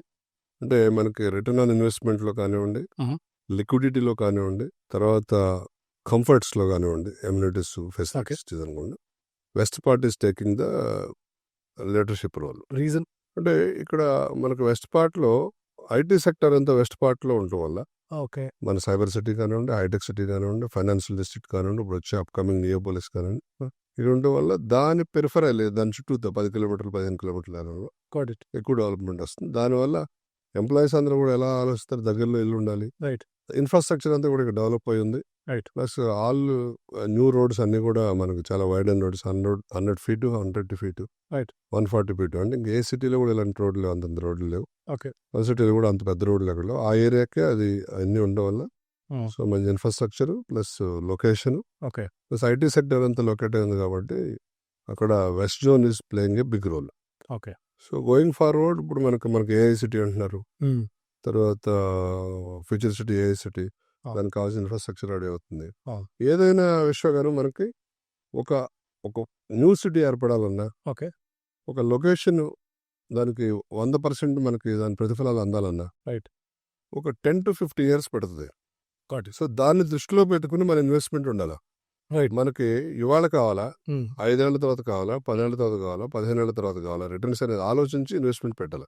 Okay. ఇక్కడ ఇంకొక పాయింట్ చెప్పక తప్పదు. ఇప్పుడు మనకి మనకి ఇంటర్నల్ రింగ్ రోడ్ ఉంది, రింగ్ రోడ్ ఉంది, రీజనల్ రింగ్ రోడ్ ఉంది. Reasoning good. వీటన్నిటికీ మనకి కనెక్టివ్ రేడియల్ రోడ్స్ ఇస్తున్నారు. Right. 100 feet 120 feet radial roads ఇస్తున్నారు. ఇదివరకు గోల్డెన్ ట్రయాంగిల్ అని ఒకదాన్ని అనేవారు. మన శంకరపల్లి, పటాన్చెరు, అది గోల్డెన్ ట్రయాంగిల్ అనేవారు. కానీ ఇప్పుడు మనకి ఈ రేడియల్ రోడ్స్, ఈ రింగ్ రోడ్డు, ఇది అవుటర్ రింగ్ రోడ్ వల్ల ఇవన్నీ కూడా ఈ రేడియల్ రోడ్స్ అన్నీ కూడా మనకి గోల్డెన్ ట్రయాంగిల్స్ చాలా ఏర్పాటు చేస్తున్నాయి. సో ప్రతి ఏరియాకి ఒక ప్రాముఖ్యత వచ్చి దాంట్లో ఉండే కొన్ని బెనిఫిట్స్ ఉన్నాయి. ఓకే. సో మన అవసరాల దృష్ట్యా ఏ ఏరియాలో పెట్టుకున్నా గ్రోత్ రేట్ ఉంటుంది. Okay. Only thing 2 to 5% vary అవుతూ ఉంటుంది. Okay. Got it. 2 to 5% vary అవుతుంటుంది. బట్ మన అవసరాలు, మనం ఉన్న ప్లేసు, మనం పనిచేసే ప్లేసు, మన అవసరాలను బట్టి ఇన్వెస్ట్ చేస్తే ఆ 2 to 5% not a matter. Right. అన్ని ఏరియాలు కూడా ఇప్పుడు ఏం చేస్తున్నట్టు గవర్నమెంట్ చూస్తుంది ఎక్కడ తక్కువ డెవలప్మెంట్ ఉందని. అక్కడ కూడా కావాల్సిన అనౌన్స్ చేయటం, ఫ్యూచర్లో అప్కమింగ్ ఏరియాస్ కావాల్సిన ఇన్ఫ్రాస్ట్రక్చర్ ప్రొవైడ్ చేయడం చేస్తుంది. సో ఇన్ అనదర్ 10 years టైంలో హైదరాబాద్ 4 పక్కల కూడా గ్రో అవుతుంది. Yeah. ఎవరు ఎక్కడ పెట్టినా ఇబ్బంది పడవసరం లేదు. బట్ ఇన్స్టెంట్ గ్రోత్ అంటే వెస్ట్ కారిడార్లో బాగుంది. అంటే ఎందుకన్నాను సార్, బికాస్ ఆఫ్ వెస్ట్ చాలా ఫాస్ట్గా గ్రో అయింది. మనకి ఇప్పుడు మీరు విజయవాడ హైవే తీసుకుంటే చాలా సంవత్సరాల నుంచి అటు స్టాగ్నెట్ అయిపోయింది. Yes, you are right. ఎందుకో తెలియదు కానీ చాలా వెంచర్స్ ఆగిపోయాయి, హోల్డ్ అయిపోయాయి, సగం మంది వెళ్ళిపోయారు. రీసేల్ లేదు. ఎగ్జాక్ట్లీ. యాక్చువల్గా చాలా మంది ఎక్స్పెక్ట్ చేసిన అటు పక్కే, కానీ సర్ప్రైజింగ్లీ ఇటు శంకరపల్లి, మోకిల, కోకాపేట అసలు అన్ఎక్స్పెక్టెడ్ అసలు. విధంగా పెరిగింది. సో చాలా మందికి ఆ డౌట్ ఉంది సార్. ఇప్పుడు ఫర్ ఎగ్జాంపుల్ ఇప్పుడు ముంబై హైవే తీసుకున్నాం అనుకోండి, అటు అటు అటు నెక్స్ట్ ఇది ఇటుపక్క విజయవాడ హైవే అవచ్చు. సో వీటిలో ఈవెన్ పబ్లిక్ కూడా ఒక చిన్న కన్ఫ్యూజన్ ఉంటుంది. అరే నేను ఇదేది ఇక్కడ కొనే బదులు అక్కడ కొనుంటే బాగుంది అనుకోవచ్చు, ఇక్కడ కొనే బదులు ఇక్కడ కొంటే బాగుంది అనిపించచ్చు కదా. సో అంటే బేసికల్గా మనం ఎలా చూస్తాం, సోషల్ ఇన్ఫ్రా ఉండాలి ఇన్వెస్ట్ చేసేటప్పుడు. ఓకే. రోడ్స్ ఇన్ఫ్రాస్ట్రక్చర్ బాగుండాలి, ఓకే. తర్వాత సోషల్ ఇన్ఫ్రా ఉండాలి. Okay. అప్పుడు హౌసింగ్కి వాల్యూ వస్తుంది, ప్లాట్స్ కానీ, విలాస్ కానీ, ఫ్లాట్స్ కానీ. ప్లస్ దాంతోపాటు ఎంప్లాయ్మెంట్ హబ్స్ ఉండాలి అక్కడ. ఓకే. ఇప్పుడు జినోమ్ వ్యాలీ ఉంది, ఆ చుట్టుపక్కల పెరిగింది. ఓకే. అట్లా ఎంప్లాయ్మెంట్ క్రియేట్ చేసే హబ్స్ కానీ, సొసైటీస్ కానీ, సిటీలు కానీ ఉంటే దాన్ని పెరిఫరల్ ఏరియాలో అంతా కూడా ఎప్పుడు గ్రోత్ బాగా వస్తుంది, ఆర్ఓఏ కానీ. సో మనకు విజయవాడ రోడ్డుకి అవి లేకపోవడం వల్ల ఆ గ్రోత్ రాలేదు అక్కడ. శంషాబాద్ అవ్వచ్చు, ఇవన్నీ మనకి ఎక్కువ ఈ ట్రావెల్. మనకి శంషాబాద్ వచ్చింది అనుకోండి, ఇంటర్నేషనల్ ఎయిర్పోర్ట్ వచ్చింది, రింగ్ రోడ్ కనెక్టివిటీ ఉంది. అవును. సో చుట్టుపక్కల అన్ని ఇండస్ట్రీస్ ఉన్నాయి. అవును. సో ఫార్మా ఉంది. సో దాంతో అది గ్రోత్ వచ్చింది. గ్రోత్ వచ్చింది. అట్లా ఏదో ఒక ఐకానిక్ ప్రాజెక్ట్స్ ఉండాలన్నమాట. రైట్. రాజపేటలో ఉంది. టీసీఎస్ అన్ని రావడం వల్ల అక్కడ ఒక కొంత గ్రోత్. Right. అట్లా ఇండస్ట్రీ హబ్స్ అనేది ఐటీ హబ్ కానివ్వండి, ఇండస్ట్రీ హబ్ కానివ్వండి, మనం కేటగారికల్గా ఎలకేట్ చేస్తే వెళ్తే ఆ చుట్టుపక్కల ఏరియా అంతా కూడా పెరుగుతూ ఉంటుంది. ఇప్పుడు మన రీజనల్ రింగ్ రోడ్ వచ్చిన తర్వాత మనం చూసాం. Hmm. రింగ్ రోడ్ మనం ఒకప్పుడు వేసేటప్పుడు చూస్తే 2018 నుంచి 12 మధ్యలో కంప్లీట్ అయిపోయింది. చూస్తే మనం అక్కడో వెహికల్ అక్కడో వెహికల్ కనపడేది. అవును. ఇవాళ రింగ్ రోడ్ ఫుల్ అయిపోతుంది. అవును, సరిపోతుంది. అంటే ఇవాళ కృష్ణ రోడ్ యొక్క ప్రాముఖ్యత మనకు తెలిసింది. Ring road inside out side రెండు పక్కల కూడా గ్రోత్ చక్కగా కళ్ళ కట్టినట్టు కనపడుతుంది. అలాగే రేపు పొద్దున్న రీజనల్ రింగ్ రోడ్ వస్తే రింగ్ రోడ్కి రీజనల్ రింగ్ రోడ్కి మధ్యన రకరకాల గోల్డెన్ ట్రయాంగిల్స్ ఏర్పడి దాంట్లో ఎక్కడికక్కడ లోకల్గా అనౌన్స్ చేసే ఇండస్ట్రీస్ కానివ్వండి, కంపెనీస్ కానివ్వండి, ఐటీ కానివ్వండి, మనకి కోరు ప్యూర్ ఇవన్నీ వచ్చినాయి కదా, అవును. అనౌన్స్ చేసే వాటి ప్రకారం ఆ గ్రోత్ అన్ని కూడా అన్నిటికీ ప్రతిఫలాలు అంతే. కాకపోతే ఒక 5-6% వేరియేషన్ తోటి. Okay. 5-6% వేరియేషన్ కూడా ఎందువల్లంటే మీరు ఇక్కడ కొనేది ఎక్కువ పెట్టుకోవాలి, అక్కడ పెట్టేది తక్కువ పెట్టుకుంటారు. సో క్యాపిటల్లో మీరు ఇంట్రడ్యూస్ చేసి తక్కువ ఉంటుంది, ఇన్వెస్ట్ చేసేది తక్కువ ఉంటుంది. Okay. సో ఆ బెనిఫిట్ అలా ఉంటుంది. But it's a balanced growth, but it takes its own time, not immediately. ఒక 5 years కనుకోండి సార్, నా దగ్గర ఒక 35 lakhs 50 lakhs చేతిలో ఉంది సార్, నాకు ఒక ఓన్ హౌస్ ఉంది. మీ విజన్లో చెప్పండి, నేను ఎక్కడ కొనుక్కోవాలి? అంటే ఇప్పుడు అదే చెప్పే కదా, మీరు ఇప్పుడు ఏం చేస్తున్నారు, Hmm. ఎక్కడ ఉంటున్నారు, మీ పిల్లలు ఏం చదువుతున్నారు, Okay. ఏ స్కూల్లో వేస్తారు, ఏ కాలేజీలో వేస్తారు, Okay. దాన్ని బట్టి మనం డెసిషన్ తీసుకుంటాం. Okay. ఇప్పుడు సపోజ్ మీరు ఎక్కడో హయత్ నగర్లో ఉంటా Hmm. మోకిలలో వచ్చి కొన్నారు అనుకో, Okay. ఓన్లీ గ్రోత్ కోసం కొనాలి. ROI రిటర్న్ ఆన్ ఇన్వెస్ట్మెంట్ ఎక్కువ వస్తుంది కాబట్టి ఓకే. మోకిలో వచ్చి కొనాలి. Right. అదర్ పర్పసెస్ సర్వ్ అవ్వు. Okay. అక్కడ మీ ఇంటెన్షన్ మీద ఆధారపడి ఉంటుంది. Right. Either you want to get maximisation of wealth, got it. లేదా మీ పిల్లలకు పనికొచ్చేటట్టు, లేదా మీరు ఉండగా పనికొచ్చేటట్టు, Right. ఇట్లా, లేదా మన పేరెంట్స్ కోసం ఏమైనా కట్టాలనుకుంటున్నామా, Right. లేదా అక్కడ ఏమన్నా టెంపరీగా ఒక మామూలు హౌస్ కట్టి ఆ ప్లాట్లో ఏమన్నా మనం ఫామ్ హౌస్ లాగా వెజిటబుల్స్ కావాల్సిన వేసుకుని చేసుకుందామా ఇంటి దగ్గరలో. ఓకే. సో మన ఫ్యామిలీ వాళ్ళు వెళ్ళరాటకు కానీ లేదా రిలాక్స్ అవ్వడం కానీ మనకు వచ్చు. ఇట్లా మన అవసరాన్ని బట్టి ప్లానింగ్ బట్టి ఉంటుంది. నాకు ఈరోజు అర్థమైంది ఏంటంటే ఈ ఓవరాల్ కాన్వర్జేషన్లో రియల్ ఎస్టేట్ పడడం లేవడం పక్కన పెడితే కొనడం ఇంపార్టెంట్. చాలా ఎప్పుడు పడతాయి, ఎప్పుడు లేస్తాయి, ఎప్పుడంటే ఇప్పుడే. రైట్. ఎప్పుడంటే ఇప్పుడే. మంచి టైం అనేది చాలా మంది మంచి టైం చూసుకుందాం, మంచి టైం అనేది ఎప్పుడు ఉండదు. Right. మీరు కొన్న టైమే మంచి టైం. కొన టైం మంచి టైం, ఇంత మన డబ్బులు కొనడం, ఇంత నువ్వు తర్వాత కొందామనే ఆలోచనే వద్దంటారు. కొన్న తర్వాత ఒక 1 year లేదా 6 నెలలు 3 నెలలు కొంచెం స్తబ్దుగా ఉన్నా, Yeah. ఒకవేళ 5-10% తగ్గినా మీరు ఎట్లాంటి చీకుచింత లేకుండా హ్యాపీగా కూర్చోవచ్చు. ఎందుకంటే ఇది ప్రొడ్యూస్ చేసే వస్తువు కాదు.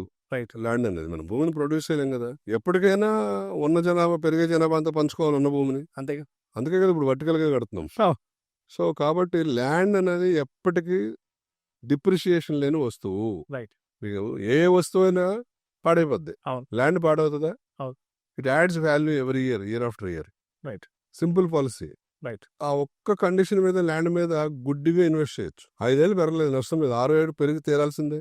అంతే. దాంట్లో వేరే ఆప్షన్ లేదు కదా. ఇప్పుడు జూబ్లీ హిల్స్లో 20 ఏళ్ల క్రితం 85-86లో అంటే 40 ఏళ్ల క్రితం Yeah. 2600 రూపీస్ అండి ఫ్లాట్ గజం. ఓ. మా ఫ్రెండ్స్ కొన్నారు అప్పుడు. నేను అప్పుడు కలవలా, తర్వాత కలిసాను. రైట్. ఇప్పుడున్న ఫ్రెండ్స్. ఇవాళ ఎంతండి జూబ్లీ హిల్స్? 3.5 lakhs ప్లస్ పెరిగాయి. అంటే ఎన్ని టైమ్స్ పెరిగింది? 40 yearsలో 100 times పెరిగింది. True. అంటే ఎవరి ఇయర్ 2.5 times పెరిగింది. Right. మరి మురళీమోహన్ గారు ఒక ఇంటర్వ్యూలో చెప్పారు, మాదాపూర్లో 650 రూపాయల గజం అమ్మారని. అవును. ఇవాళ 3 లక్షల రూపాయల గజం. ఎన్ని టైమ్స్ పెరిగిందండి? ఇది అరౌండ్ 2002, 2003, 2004 అప్పుడు. అది పెరిగి ఇలా ఎన్నైనా చెప్పొచ్చు మన ఎగ్జాంపుల్స్. సో అంటే ఏంటి, మీరు భూమి మీద పెట్టే రూపాయి మీరు టెంపరీ పీరియడ్ కోసం అయితే మీకు పెద్ద ప్రాఫిట్స్ రావు.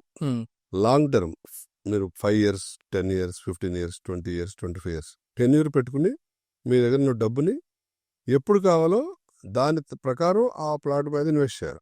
ఓకే. 5 ఏళ్లలో కావాలంటే ఒక లెవెల్లో, 10 yearsలో కావాలంటే ఒక ఏరియాలో. ఓకే. అట్లా దాన్ని చూసి మన అవసరాన్ని బట్టి ఇన్వెస్ట్ చేసుకోవాలి. అప్పటికి అది మనం నాటిన ఆ సీడ్ మొక్కై వృక్షమై మంచి కాయలు కాసే అవకాశం ఉంటుంది. Okay sir. ఇప్పుడు సౌత్ ఇండియాకి వస్తే ఎస్పెషల్లీ చెన్నైకి one side sea and rest అంతా ల్యాండ్ మీకు కొంచెం తక్కువే. Depends on the area cost పెరుగుతుంటుంది. కంపేర్ టు బెంగళూరు, అంటే యాక్చువల్ మన కాంపిటీషన్ ఏదైనా ఉందంటే హైదరాబాద్కి బెంగళూరే. So can you please explain about that, మనం ఎంత కాంపిటేటివ్లో ఉన్నాం అనేది చెప్పగలరా? అంటే మనం హైదరాబాద్ కాంపిటీషన్ చూసుకున్నప్పుడు బెంగళూరు అండ్ గురుగావ్తో పోల్చుకోవాలి. ఓకే. ఎందుకంటే మనకి అబండెంట్ ల్యాండ్ ఉంది, బెంగళూరుకి అబండెంట్ ల్యాండ్ ఉంది. Oh. సో వేరే Chennai and Mumbai having some constraints. True. బెంగళూరుతో కంపేర్ చేసుకుంటే నియరెస్ట్ సిటీ ప్లస్ సాఫ్ట్వేర్లో కూడా ముందంజలో ఉన్న సిటీతో Right. మనకి సపోజ్ మనం ఎయిర్పోర్ట్ దగ్గర నుంచి వద్దాం. ఫస్ట్ ఎయిర్పోర్ట్ దిగితే ఓకే. ఎయిర్పోర్ట్ వాళ్ళకి 4,000 ఎకరాలు ఉంది, మనకి 5,500 ఎకరాలు ఏరియా. తర్వాత ట్రాఫిక్ చూసుకుందాం. Yep. బెంగళూరులో per hour only 19 kilometres can be travelled, అవును. వేరాజ్ హైదరాబాద్లో 27-28 kilometres can be travelled. True. మాకు ఎన్ని ఫిగర్స్ అండ్ ఫ్యాక్ట్స్ అని మేము మన ట్రాఫిక్ సమ్మిట్లో కూడా డిస్కస్ చేసాం లాస్ట్ Oh. మైల్ కనెక్టివిటీ గురించి. ఓకే. అలా చూస్తే తర్వాత ఇన్ఫ్రాస్ట్రక్చర్ చూస్తే మనకి రింగ్ రోడ్ ఉంది, వాళ్ళకి లేదు. యా. వాళ్ళకి శాటిలైట్ రోడ్ అని వస్తుంది. ఇప్పుడు ఓకే. శాటిలైట్ రింగ్ రోడ్ అనేది మనకి ఇన్నర్ రింగ్ రోడ్ వస్తుంది, రీజనల్ రింగ్ రోడ్ వస్తుంది. అవును. అంటే మనకి inner ring road, regional ring road వస్తుంది. అవును. సో వాళ్ళకి లేదు facility. Hmm. Satellite ring road అని వస్తుంది వాళ్ళకి. అది కూడా ఆన్ అండ్ ఆఫ్ లో ఉంది, ఇంకా పూర్తి కావాలి. సో మనకి inner ring road, regional ring రోడ్తో పాటు రీజనల్ రింగ్ రైల్ వస్తుంది మనకి. దాంతోపాటు వాటర్ రింగ్ వస్తుంది, 8,000 కోట్లతో స్టేట్ గవర్నమెంట్ ప్రపోజ్ చేస్తుంది. ఓ. సో వాటర్ విషయంలో చూసుకుంటే మనకు వాటర్ రింగ్ వస్తుంది రాబోయేది. ప్లస్ ఆల్రెడీ మనకి ఏముంది వాటర్లో, మనం 2,400 మిలియన్ లీటర్స్ సప్లై చేస్తుంటే పర్ డే హైదరాబాద్లో ఫర్ సేమ్ పాపులేషన్. వాళ్ళకి మనకి 1,35,00,000 పాపులేషన్ ఉంది, ఓకే. మనకి వాళ్ళకి ఇంచుమించుగా అంతే ఉంది. ఓకే.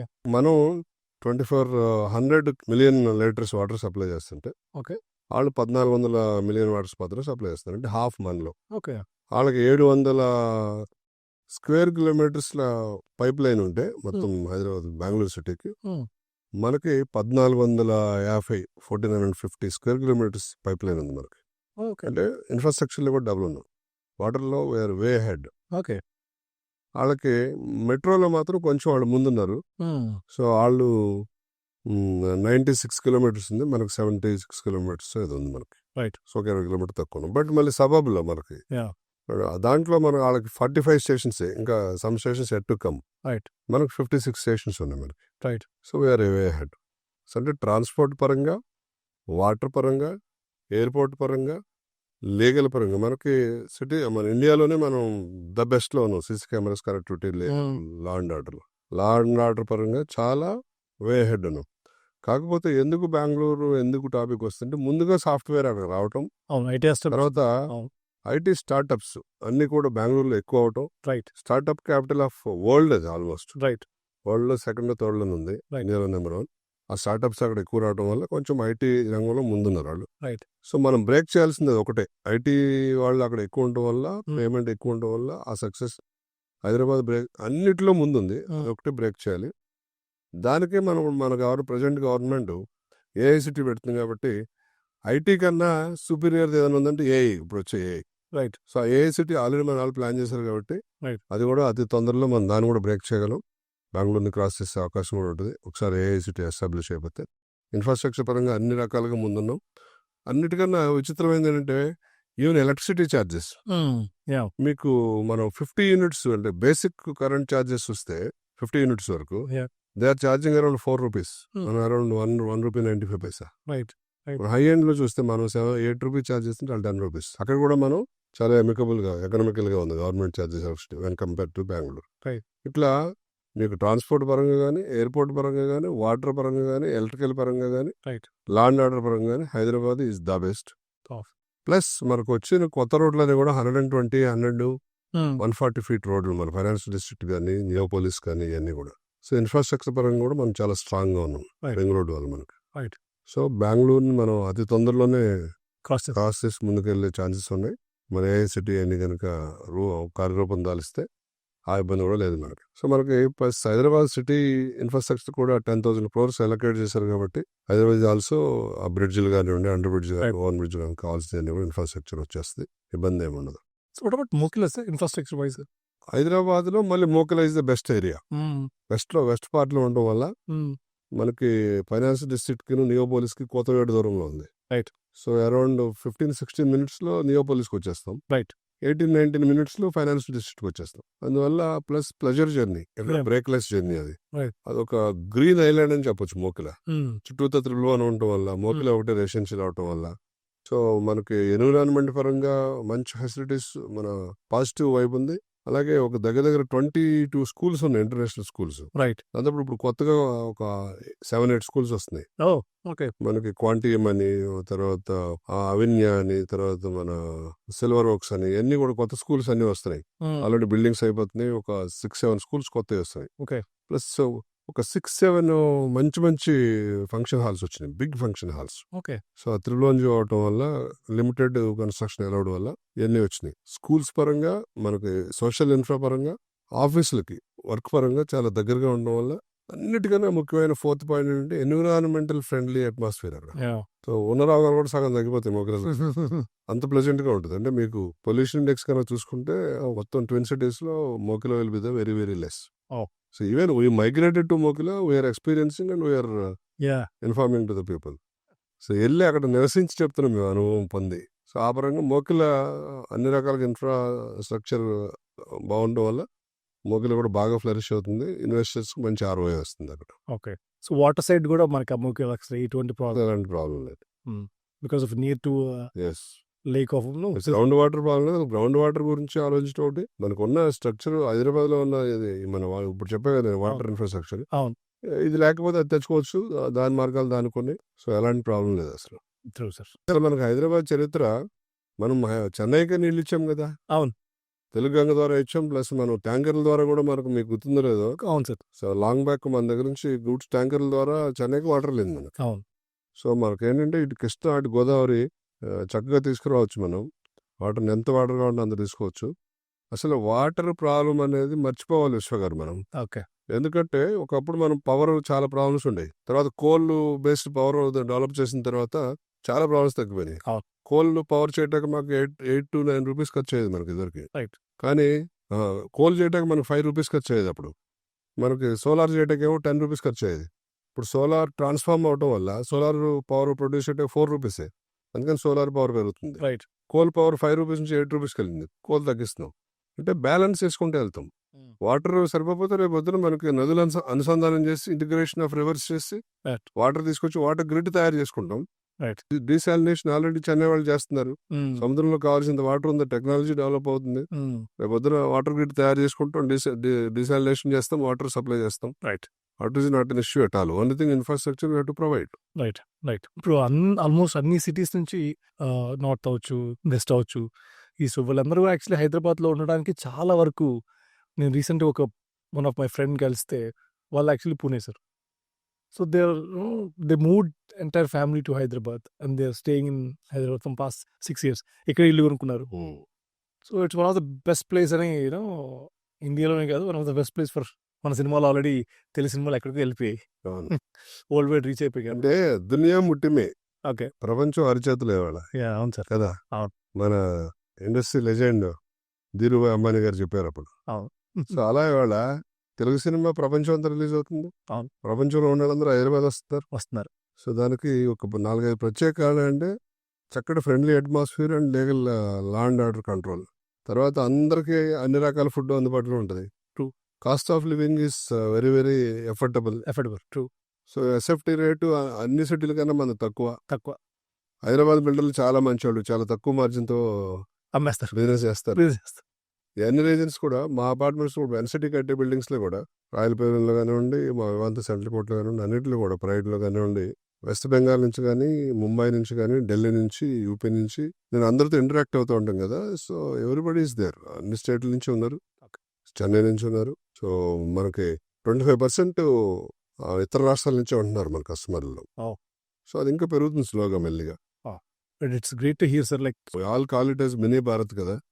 లాంగ్వేజ్ బ్యారియర్స్ లేదు, ఫుడ్ బ్యారియర్స్ లేదు, లీగల్ బ్యారియర్స్ లేదు. సో ఈ ప్రాంతీయ గొడవలు అనేది లేదు మనకి ఇక్కడ అసలు లేదు. సో వేరే రాష్ట్రాల్లో లాగా అవును, భాషా గొడవలు లేవు. సో సో అందువల్ల మనకి చాలా ఫ్రెండ్లీ అట్మాస్ఫియర్ హైదరాబాద్. ఇంతమందికి ఫ్లాట్స్ లేకపోతే ప్లాట్స్, మీరు చాలా, ఆఫ్ కోర్స్, మీ ఇయర్స్ ఆఫ్ ఎక్స్పీరియన్స్లో ఫస్ట్ మీరు కట్టుకున్న, ఆఫ్ కోర్స్ కొన్న ఫ్లాట్ అవ్వచ్చు లేకపోతే హౌస్ అవ్వచ్చు, ఎక్కడ ఇప్పుడు? సొంత ఇల్లు కట్టినది 1999లో నెల్లూరులో కట్టింది జరిగింది, మాగుంట లేఅవుట్లో. ఓకే. సో నెల్లూరులో మన టెలికాం బిజినెస్ చేస్తాకెళ్ళి టాటా సెల్యులర్ షోరూము, ఓకే. అలాగే మనకి ఈ ఆఫీస్ ఆటోమేషన్ ప్రొడక్ట్స్ ఉంటాయి కదా, ఫ్యాక్స్ మిషన్స్, పీవీఎక్స్లు, Hmm. ₹1 కాయిన్ బాక్స్లు, ఎస్టీ బిల్లింగ్ మిషన్స్, ఇవన్నీ కూడా నెల్లూరు ఒంగోలుకి డిస్ట్రిబ్యూషన్ తీసుకోవడం జరిగింది. ఓకే. విజన్టెక్ అనే బ్రాండ్ని, టాటా సిల్వర్ షోరూము. సో అక్కడ వెళ్ళినప్పుడు వ్యాపారం చేస్తా నెల్లూరులోనే సెటిల్ అవుదామని ఒక ఉద్దేశంతో మాగుంట లేఅవుట్లో ఇల్లు కట్టడం జరిగింది అక్కడ 1999లో. యాక్చువల్గా మీరు ఆ మాట అంటే నేను యాక్చువల్ బ్యాక్ వెళ్ళిపోయాను. 99లో మాగుంట లేఅవుట్లో అసలు మొత్తం ఓపెన్ ల్యాండ్స్ అసలు ఏవి ఉండేవి కాదు. 30% మాత్రమే కట్టారు అప్పటికి. క్రికెట్ ఆడేవాళ్ళం సార్. ఇప్పుడు ఈరోజు యాక్చువల్గా this one of the hot city. Yes. అక్కడ కూడా చాలా ఫన్నీగా జరిగింది. నేను ప్లాట్ కొన్నాం, రిజిస్ట్రేషన్ అయిపోయింది, భూమి పూజ చేయటకి వెళ్ళాం. అన్ని ఖాళీగా ఉన్నాయి కదా, నేను అనుకున్న ప్లాట్ వేరు, నేను కొన్న ప్లాట్ వేరు. ఓకే. సో పక్కన ప్లాట్లో భూమి పూజ చేస్తుంటే అవతల ఒక ఇల్లు ఆయన పెద్ద ఆయన వచ్చి మీరు కొనదు అదిగా ఇది అని చెప్తే అప్పటికి ఒకటి మార్చి మళ్ళీ దీంట్లో భూమి పూజ చేసి ఇల్లు కట్టడం జరిగింది అక్కడ. ఓ సార్, యాక్చువల్లీ ఆఫ్ కోర్స్ మీరు కట్టడం నెల్లూరులో ఫస్ట్ హౌస్ కట్టారు. అసలు యాక్చువల్లీ మీరు ఎక్కడి నుంచి? నేను సత్యనారాయణపురం అనే విలేజ్లో పుట్టి మన ఏలూరు దగ్గర దెందులూరు కాన్స్టిట్యున్సీలో, అక్కడ నుంచి హై స్కూలింగ్ అంతా కూడా దెందులూరు మన జిల్లా పరిషత్ హై స్కూల్లో చదివి 9th క్లాస్ నుంచి 9th క్లాస్లో క్లాస్ లీడర్గా, అలాగే 10th క్లాస్లో ఎస్పీఎల్గా, స్కూల్ ఫస్ట్. మళ్ళీ అంటే ఆ రోజుల్లో స్కూల్ ఫస్ట్ అంటే పాస్ అవడమే గగనం. ఒక 30-40 మెంబర్స్ 40 మెంబర్సే ఉన్నారు మాకు అప్పుడు 10th క్లాస్లో. సో 13 పీపుల్ పాస్ అయ్యారు అంతే. ఓకే. సో 13 పీపుల్లో నాది స్కూల్ ఫస్ట్. ఫస్ట్ క్లాస్ కాదు, స్కూల్ ఫస్ట్. ఓహో. ఫస్ట్ క్లాస్ అంటే 360 రావాలా, 345 మార్క్స్ నాకు 10thలో. బట్ స్కూల్ ఫస్ట్ నేను. సో నేను స్కూల్ ఎస్పీఎల్ కూడా అవడం వల్ల ఫస్ట్ క్లాస్ వల్ల నా పేరు అలా చేస్తాయిగా బోర్డు అక్కడ బోర్డు మీద రాస్తారు స్కూల్ ఫస్ట్ని, అలా నిలిచిపోయింది దాని మీద. సో అక్కడ నుంచి ఏలూరు సిఆర్రెడ్డి కాలేజీలో ఇంటర్మీడియట్ డిగ్రీ చదవటం, తర్వాత అక్కడ కూడా హాస్టల్లో ఉండటం, లీడర్షిప్ క్వాలిటీస్, ఎలక్షన్స్. మేము ఇంటర్మీడియట్ చదివేటప్పుడే అయిన గొడవల అల్లర్లతోటి ఎలక్షన్స్ కూడా క్యాన్సిల్ చేశారు సిఆర్రెడ్డి కాలేజీలో. సో ఆ తర్వాత ఎలక్షన్స్ లేవు. సో లీడర్గా అనుకుని లీడర్షిప్ చేయటమే అలా చేసుకుంటూ గ్రాడ్యుయేషన్ కంప్లీట్ చేసి హైదరాబాద్ రావట్లేదు. బాన్ లీడర్ అయితే సార్. ఫస్ట్ నుంచి I can do, I will do. Yeah. కొంచెం ఫెరోషియస్గా ఉండడం చేస్తాం. కాలేజీలో కూడా గొడవలప్పుడు కూడా మాకు మామూలుగా గ్రూపులు గొడవలు ఏమి ఉండే కాదు. మాది కో ఎడ్యుకేషన్ కాదు. ఓకే. కృష్ణ గారు వాళ్ళు చదివినప్పుడు, మన సినిమా యాక్టర్ హీరో కృష్ణ గారు చదివినప్పుడు కో ఎడ్యుకేషన్. అప్పుడేవో ఇది జరిగింది అని చెప్పి కో ఎడ్యుకేషన్ క్యాన్సిల్ చేశారు. సిఆర్రెడ్డి ఉమెన్స్ వేరు, సిఆర్రెడ్డి జెంట్స్ వేరు, సపరేట్ కాలేజెస్ అన్ని. పెద్ద గ్రూప్ ఆఫ్ ఇన్స్టిట్యూషన్స్ కదా సార్ సిఆర్రెడ్డి. కానీ మాకు అంతా ఈ గొడవలు ఎందుకు అయ్యాయంటే ఎవరిని ఆడపిల్లలు నేర్పిస్తే ఊరుకునేవాళ్ళం కాదు. అక్కడ ఒకసారి ప్రొటెక్ట్ చేయటకే మేము వెళ్ళాల్సి వచ్చేది అట్లా. అదర్వైజ్ వేరే ఏముండే కాదు ఇంకా. సో డిగ్రీ కూడా అక్కడ సార్? డిగ్రీ కూడా ఏలూరు సిఆర్రెడ్డి కాలేజ్. మీకు ఎప్పుడు అనిపిస్తుంది లైక్ హైదరాబాద్ లో? గ్రాడ్యుయేషన్ అవగానే హైదరాబాద్ వచ్చేయడం జరిగింది. రిజల్ట్స్ రాకముందే వచ్చాం. రిజల్ట్స్ వచ్చిన తర్వాత మళ్ళీ ఇంకా హైదరాబాద్ సెటిల్ అయిపోయాం. ఫస్ట్ నుంచి కూడా ఒక పోలీస్ డిపార్ట్మెంట్కి వెళ్ళాలని ఒకటే దృఢ సంకల్పం, ఇంకా వేరేది కూడా చేయొద్దు అనుకున్నా. సో అలా ఇవాళకి కూడా మా ఎమ్మెల్యే, అక్కడ మా దెందులూరు ఎమ్మెల్యే చంద్రబాబు ప్రభాకర్కి శ్రీనివాస్ గారు పంపించారు, ఆడేవాడు అంటాడు, ఎస్పీ గారు పంపించారని చెప్పాలా. సో అలా ఆ పేరు అలా అది నిలిచిపోయింది. కానీ ఆ ప్రొఫెషన్లోకి వెళ్ళిపోయిన తర్వాత సబ్ ఇన్స్పెక్టర్కి రాసాం, కానీ అప్పట్లో అవ్వలేదు అది. తర్వాత చాలా గ్యాప్ వచ్చేసింది. ఇంకా ప్రైవేట్ జాబ్లోకి వెళ్ళటం, తర్వాత బిజినెస్లోకి రావటం 99లో. ఇక అక్కడ నుంచి బిజినెస్లో కంటిన్యూ జరుగుతుంది. కానీ ఎప్పుడైనా ఎస్పీ పేరు మాత్రం ఉండిపోయింది. పేరు మాత్రం అలా చిరస్థాయిగా నిలిచిపోయింది వాళ్ళు కూడా. కానీ సార్ హైదరాబాద్లోకి ఎంటర్ అయినప్పుడు మీరు అంటే it's not easy that days job, కానీ అప్పుడు సెటిల్ అవ్వాలన్నా లేక జాబ్ తెచ్చుకోవాలన్నా కూడా చాలా టఫ్ ఉండేది. ఇన్ టర్మ్స్ ఆఫ్ ఇక్కడున్న గొడవలు అవ్వచ్చు. హైదరాబాద్ అంటే నాకు అప్పుడు భయం ఉండేది. యాక్చువల్లీ భయం ఉండేది. ఇంట్లో వాళ్ళు కూడా పంపిస్తే కూడా ఇష్టపడేవారు కాదు. సో మదర్ కూడా ఎప్పుడు వర్రీ అవుతూ ఉండేవారు హైదరాబాద్ వెళ్తే. బట్ సబ్సిక్వెంట్గా మనకి బాగానే లక్కీగా 83 తర్వాత స్లోగా హైదరాబాద్ ట్రాన్స్ఫార్మ్ అవుతా వచ్చింది. సో మేము వచ్చేపాటికి 91లో వచ్చాను. 91లో వచ్చేపాటికి చాలా వరకు స్టెబిలైజ్ అయ్యింది. But still there are some issues. Okay. అప్పుడు అంతకుముందు పూర్వం ఉన్నంత స్ట్రాంగ్గా లేవు. వీఆర్ హ్యాపీ నోన్ పీపుల్ ఉండటం వల్ల, ప్లస్ కొన్ని రోజులు ఉస్మానియా యూనివర్సిటీలో ఉంటాం. ఓకే. సో అక్కడి నుంచి మళ్ళీ మాస్టర్స్ కంప్యూటర్ మన కామర్స్లో మాస్టర్స్ చేయడం, ఎంకామ్ కంప్లీట్ చేసాం. మళ్ళీ ఇగ్నోలో ఇందిరాగాంధీ నేషనల్ యూనివర్సిటీ ఆ ఎంట్రన్స్ రాసి ఎంబీఏ చదివి క్లాసెస్కి వెళ్ళి సండే ఐఎంబీ కూడా కంప్లీట్ చేయటం, దాంట్లో డిప్లొమాలు మాస్టర్స్లో అన్నీ చేయడం. తర్వాత ఐసీడబ్ల్యూ కూడా ప్రిపేర్ అయ్యాను, కాస్ట్ అకౌంటెంట్ కూడా. Okay. So in the process of attempting exams, so ఇంకా జాబ్ చేస్తే బాగుంటుందని చెప్పి జాబ్ జాయిన్ అవ్వటం, జాబ్ జాయిన్ అయిన తర్వాత వదిలేయటం. సో జాబ్ కూడా ఒక 3 జాబ్లే చేయడం జరిగింది. 2 టిపికల్గా మాట్లాడితే, ఒకటి క్వెస్ట్ అగ్రోటెక్ లిమిటెడ్ అని ఒక 2 years చేశాను. తర్వాత లింక్వెల్ టెలిసిస్టమ్స్ అని అక్కడ జాయిన్ అవ్వడం జరిగింది. అక్కడ మా ఎండి గారు బాగా ఎంటర్ప్రెన్యూర్ థాట్స్ ఎక్కువ ఉంటే మంచి రోల్ ఇచ్చారు. ఆయన రోల్ ఇవ్వడంతో మనకు కూడా పెర్ఫామ్ చేసే అవకాశం దొరికింది. అగ్రెసివ్గా వర్క్ చేసేవాళ్ళం. ఇన్ ద ప్రాసెస్ ఆడిటర్ గారి దగ్గర కొన్ని రోజులు పెట్టారు ఆయన, Okay. చేయమని, బాలాజీ నాయుడు గారు అని చెప్పి. ఆయన కూడా మంచి సపోర్ట్ ఇవ్వడం వల్ల సో ఆయన దగ్గర ఎక్కువ రోజులు లేను, ఒక 7-8 months, మ్యాక్సిమం 9 months ఉన్నాను. ఆయనే మళ్ళీ ప్లేస్మెంట్ చేయించారు అప్పుడు. సో ఇవాళకి ద గుడ్ పార్ట్ ఆఫ్ ఏంటంటే, నేను 3 దగ్గర వర్క్ చేస్తే 3 నా వెల్వేషర్సే. ఇవాళకి Mm. నా ఫస్ట్ ఎండి గారు కానీ, మా ఆడిటర్ గారి దగ్గర వర్క్ చేసినప్పుడు ఆయన కానీ, తర్వాత నా లాస్ట్ నేను వర్క్ చేసిన లింక్వెల్ కానీ, కృష్ణప్రసాద్ గారు కానీ, ఇవాళకి నేను టచ్లో ఉంటాను వాళ్ళందరితోటి. ఏదన్నా మంచి చెడు సలహా కావాలన్నా, సపోర్ట్ కావాలన్నా చెప్తారు. మొన్న ఒక చోట ల్యాండ్ కొంటాకి వెళ్తే కూడా ఆయన చాలా స్ట్రిక్ట్గా ఉన్నారు, ఆ ల్యాండ్ లార్డ్. ఓకే. ఎక్కడ పనిచేసావు అన్నాడు. నేను చెప్పా ఇట్లా వర్క్ చేశానని చెప్పగానే, కృష్ణప్రసాద్ గారు తెలుసా కేపీ గారు అని అడిగాడు. Okay. తెలుసండి అన్న. Hmm. ఎలా అంటే ఇట్లా వర్క్ చేశాను అప్పుడు. అంటే నన్ను 25 years అయింది కదా వర్క్ మానేసి, నేను గుర్తుపెడతారంటే, గుర్తుపెడతారండి, చాలా అసోసియేషన్ ఉంది మాకంటే. ఆయనతో మాట్లాడారు. సో ఆయన అభయం ఇచ్చారు. నేను కూడా ఆయన చెప్పా, సార్ పుట్టే వర్డ్ ఇట్లా ఐఎమ్ టేకింగ్ ల్యాండ్ని. సో ఆయన కూడా ఆయనకు ఒక మాట చెప్పడం. సో చాలా స్మూత్గా, అంటే ఎంతో సిస్టమేటిక్గా జరగాల్సిన ట్రాన్సాక్షన్ చాలా స్మూత్గా జరిగింది. Oh. చాలా హ్యాపీగా జరిగింది. అట్లా ఆ రిలేషన్షిప్ వల్ల I have their blessings always.